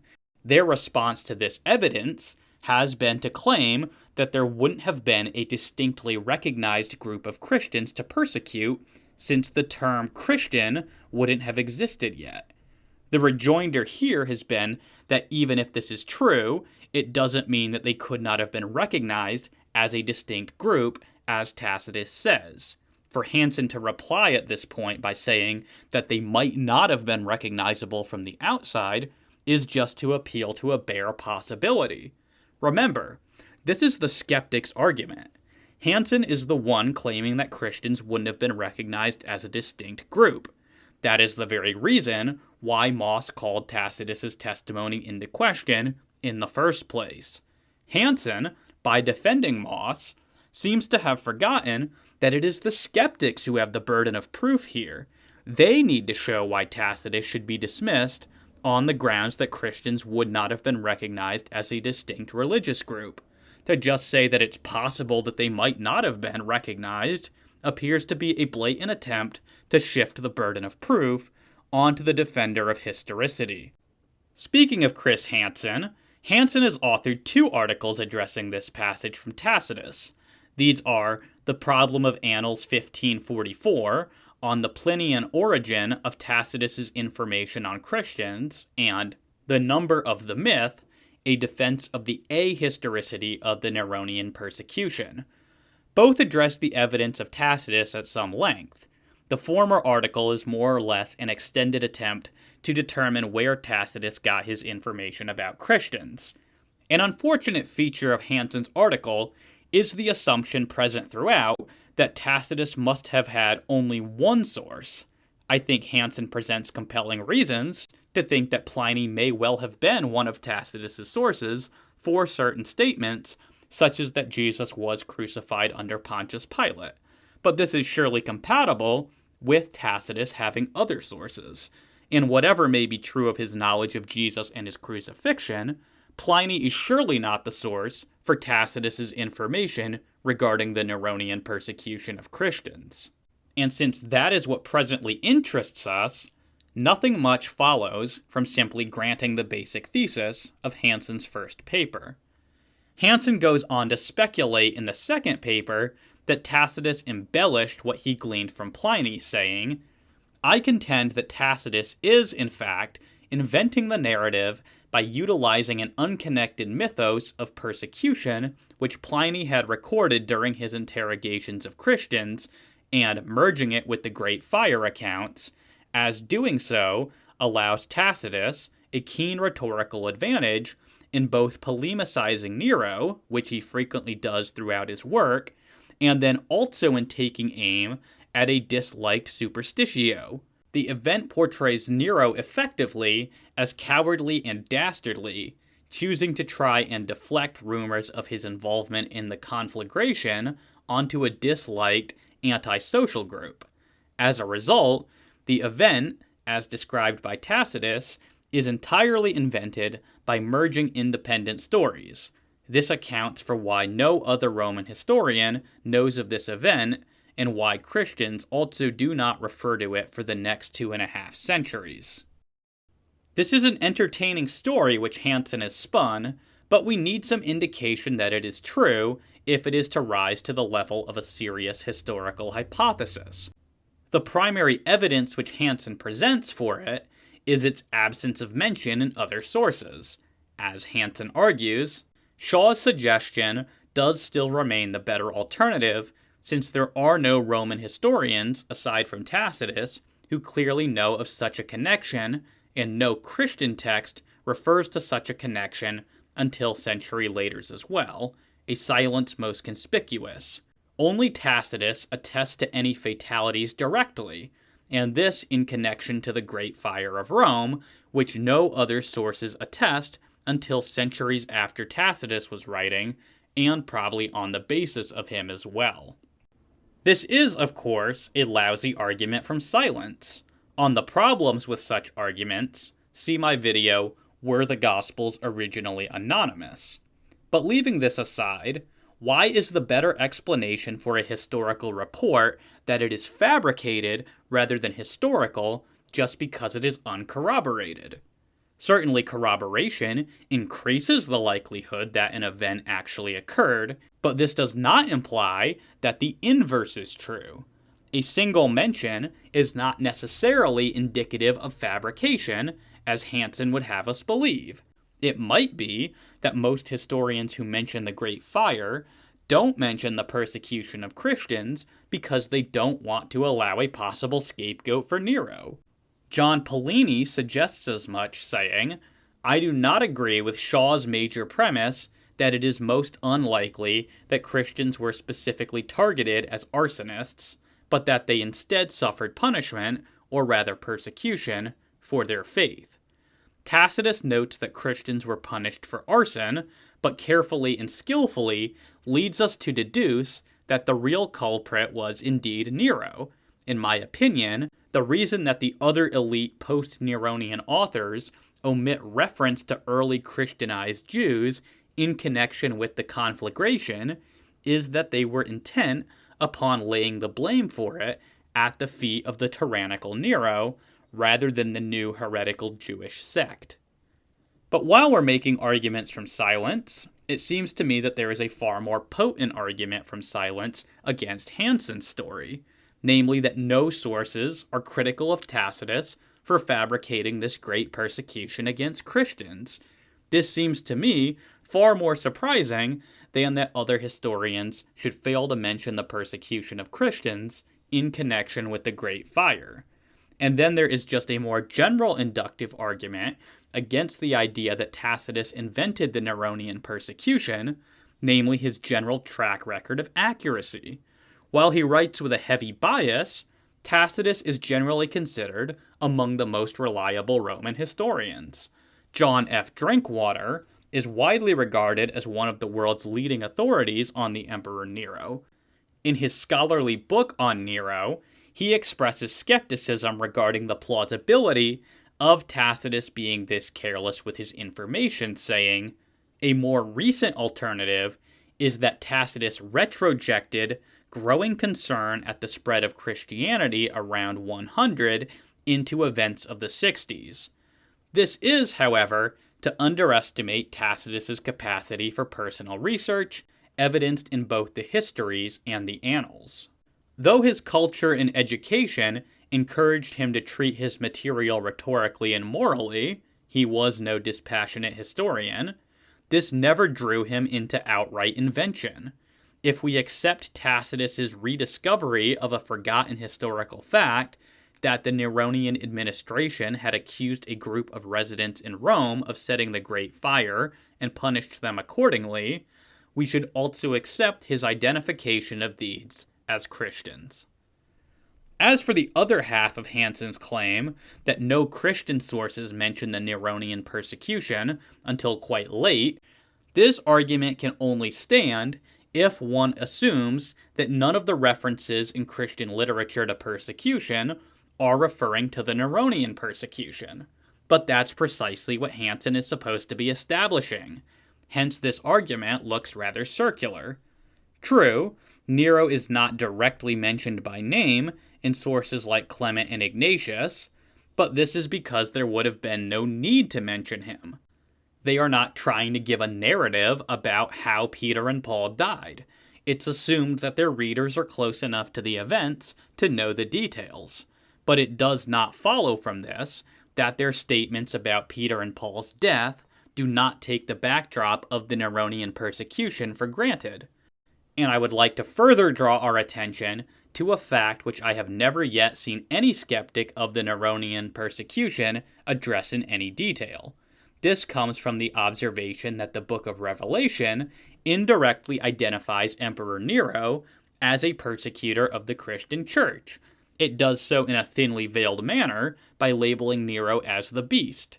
For example, Revelation 13:7 says that the beast made war with the saints and overcame them, a clear reference to violent persecution. How do we know that the beast is to be identified with Emperor Nero? Well, the answer is to be found in the study of numerology. The book of Revelation tells us that the number of the beast is 666. Now, ancient numbering systems used an alphanumeric method. This is true of the Latin system, for example, that is still used today. Greek and Hebrew follow a similar method where each letter of each alphabet also represents a number. The first 9 letters represent 1 through 9, and the 10th letter represents 10, with the 19th letter representing 100, and so on and so forth. Because the book of Revelation is written in a Hebrew context by a Jew, we can determine who is being identified as the beast by deciphering the meaning of 666 using the Hebrew alphanumeric method. Here is where things become interesting. When the name Nero Caesar is transliterated from Latin into Hebrew, it is seen that a Hebrew spelling of Nero's name provides us with precisely the value of 666. What does this mean? It means that the author of Revelation is subtly telling his readers that Nero is the beast. As Eric Varner puts it, in early Christian authors, the tradition of Nero's persecution of Christians as perpetrators of the Great Fire of 64 is also directly linked with the emerging notion of the emperor as an antichrist. The book of Revelation, whose author identifies himself as John, was likely composed toward the end of the 1st century CE, and so within a generation of Nero's death. The work assigned to Nero a prophetic and apocalyptic role as a multi-headed beast, identified by the number 666, who has been healed from a deadly wound and will take over the world. John asks the reader who has intelligence to calculate the number of the beast and the number of his name, and using well-known tenets of numerology, Nero Caesar equals 666. That this is so also accounts for a rather famous textual variant in the book of Revelation.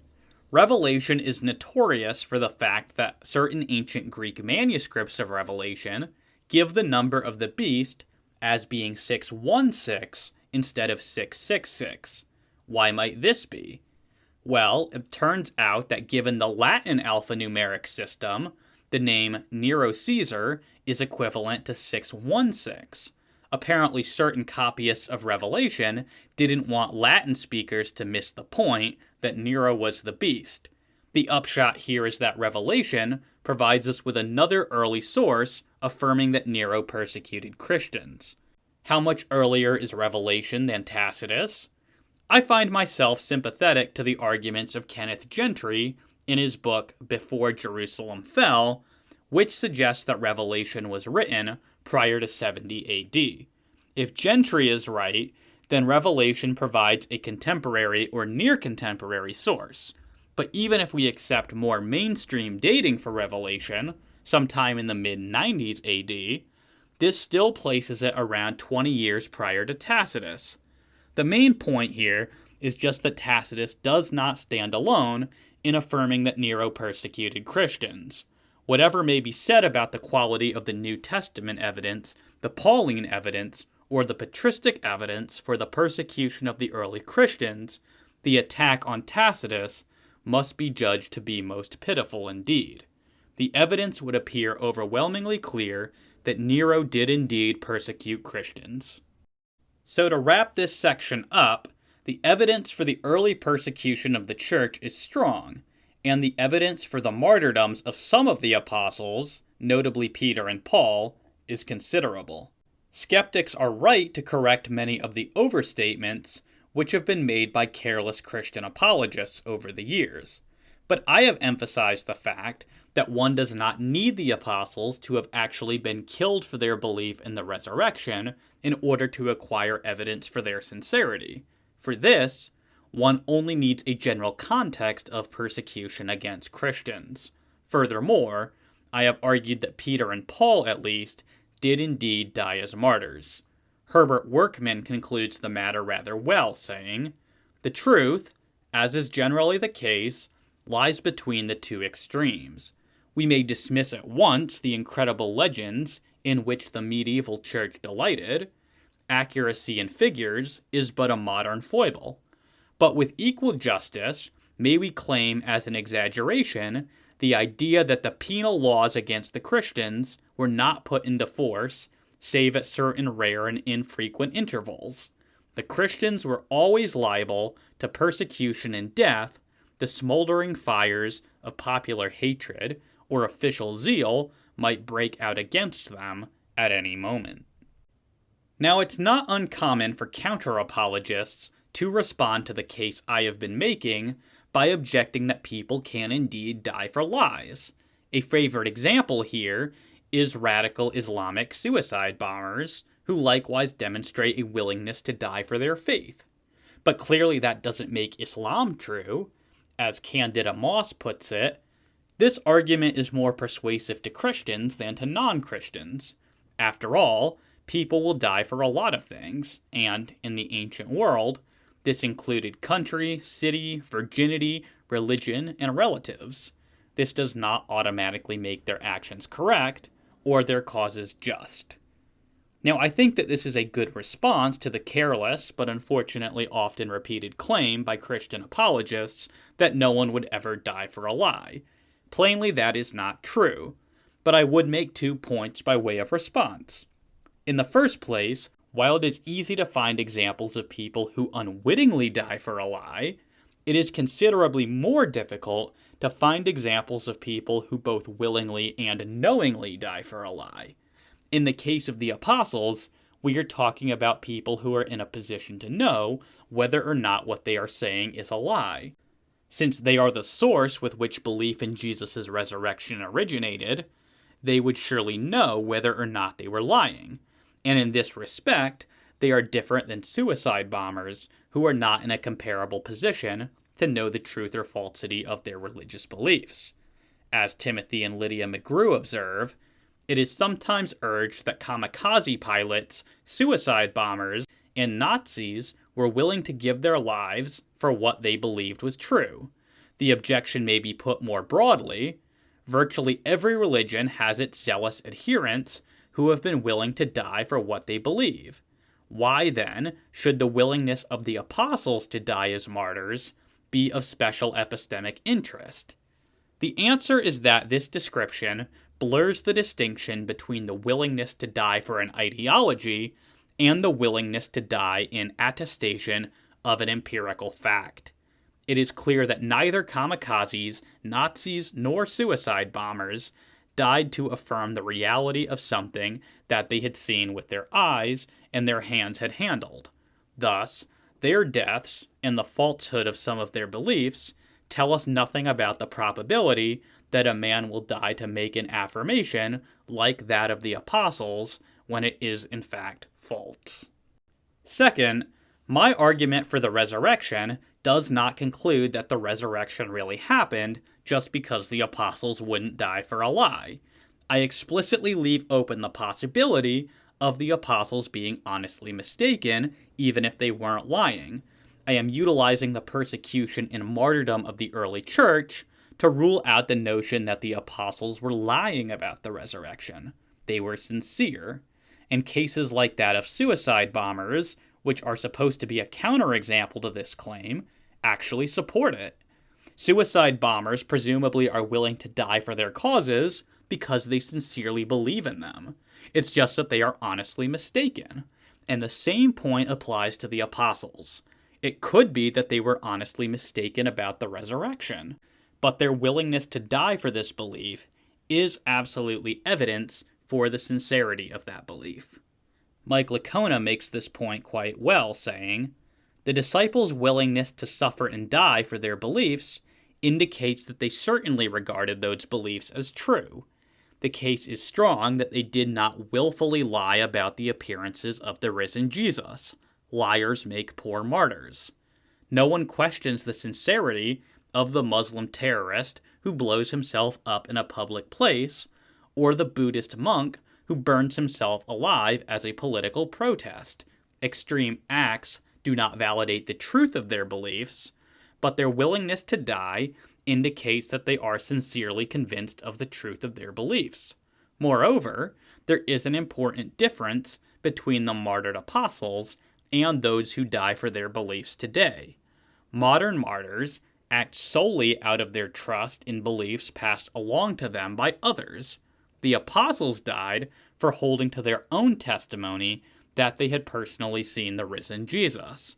Contemporary martyrs die for what they believe to be true. The disciples of Jesus suffered and were willing to die for what they knew to be either true or false. But perhaps all of this misses the point. Perhaps the skeptic can grant that some of the apostles, like Peter and Paul, sincerely believed in the resurrection and were willing to die for it. But what about the others?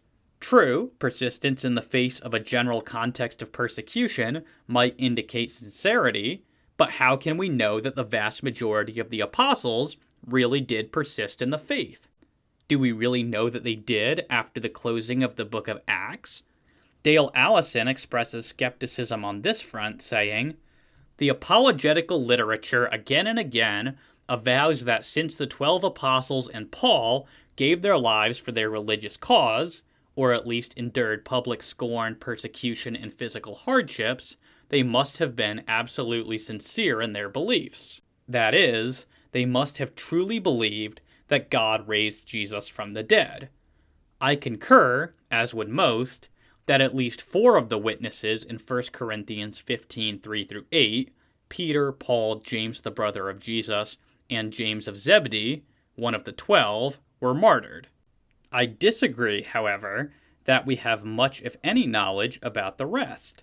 Even were we to suppose, as I do not, that Matthew authored the Gospel of Matthew, that John the son of Zebedee gave us the 4th Gospel, and that Simon Peter uttered every word Acts attributes to him, and furthermore wrote 1st and 2nd Peter, we still have nothing first-hand from 3/4 of the 12.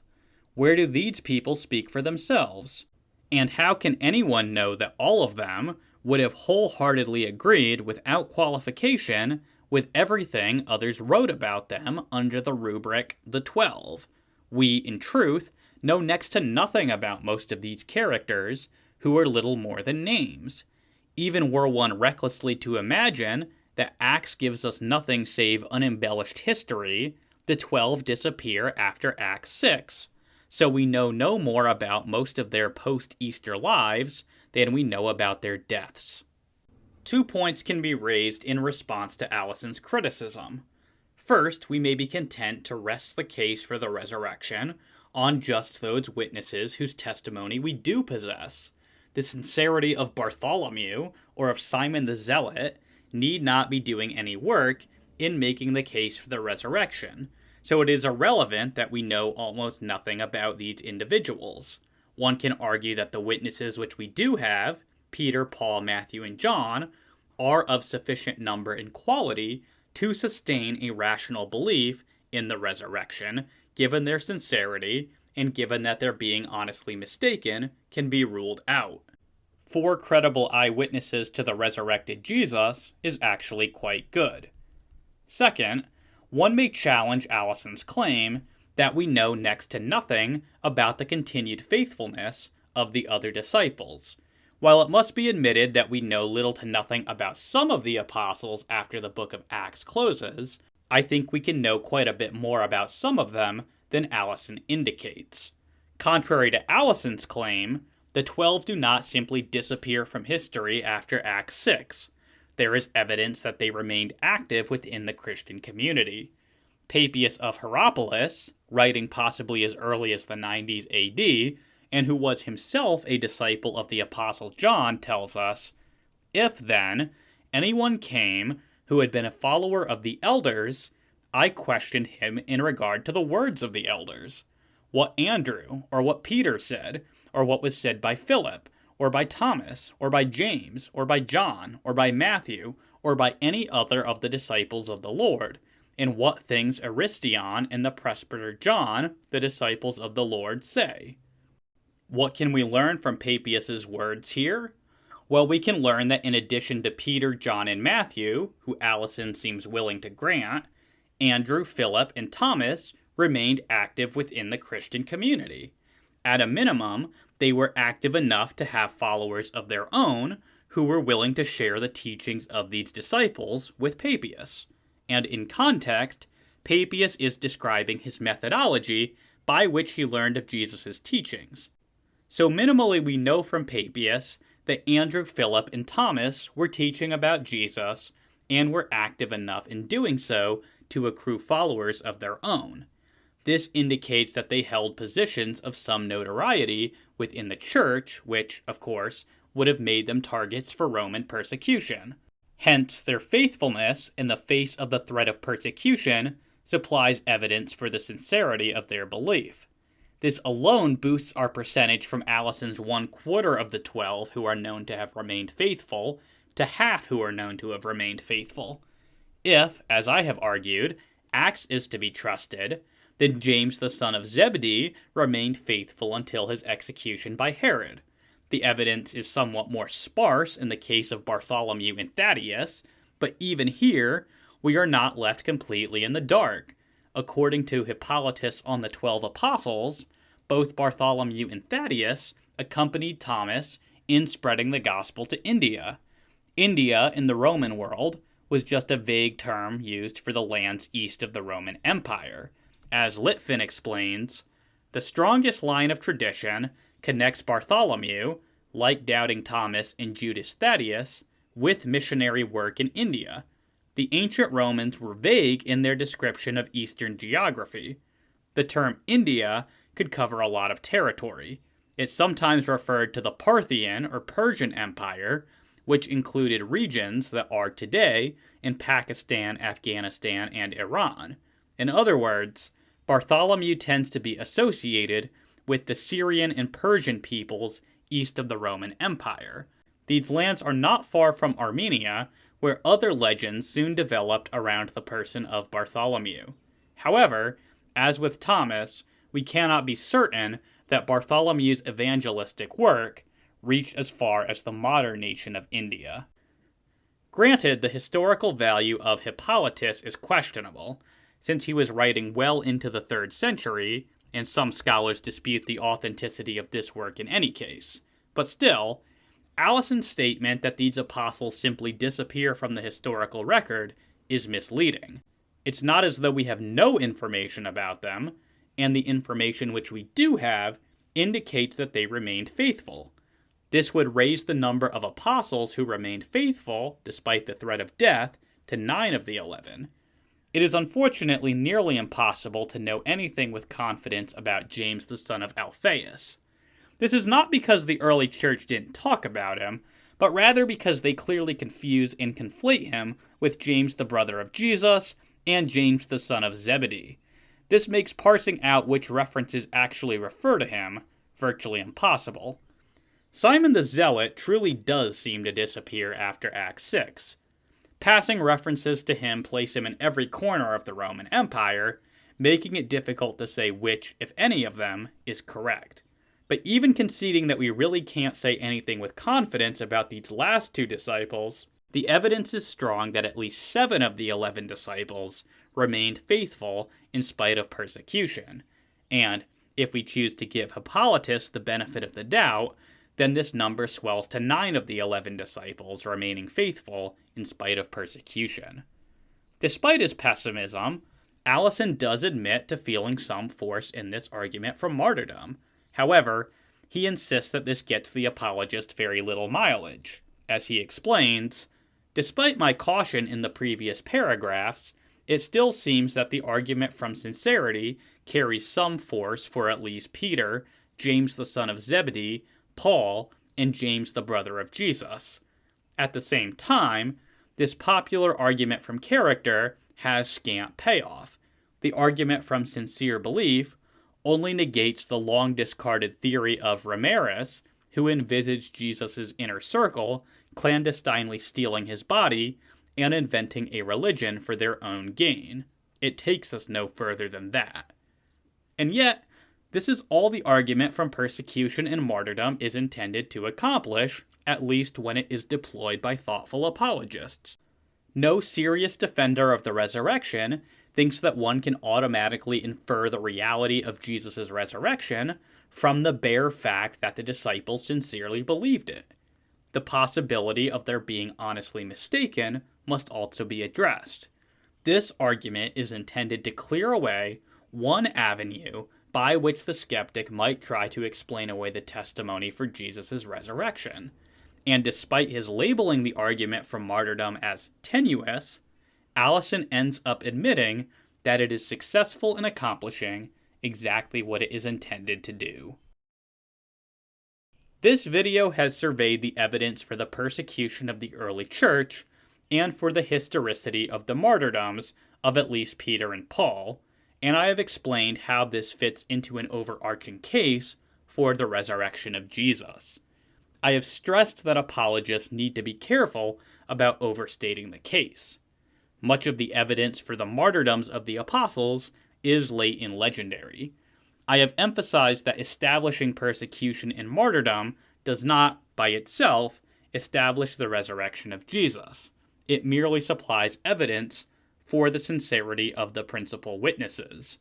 And I have further made clear that one does not actually need to establish the historicity of the martyrdoms of any of the apostles in order to acquire evidence for their sincerity.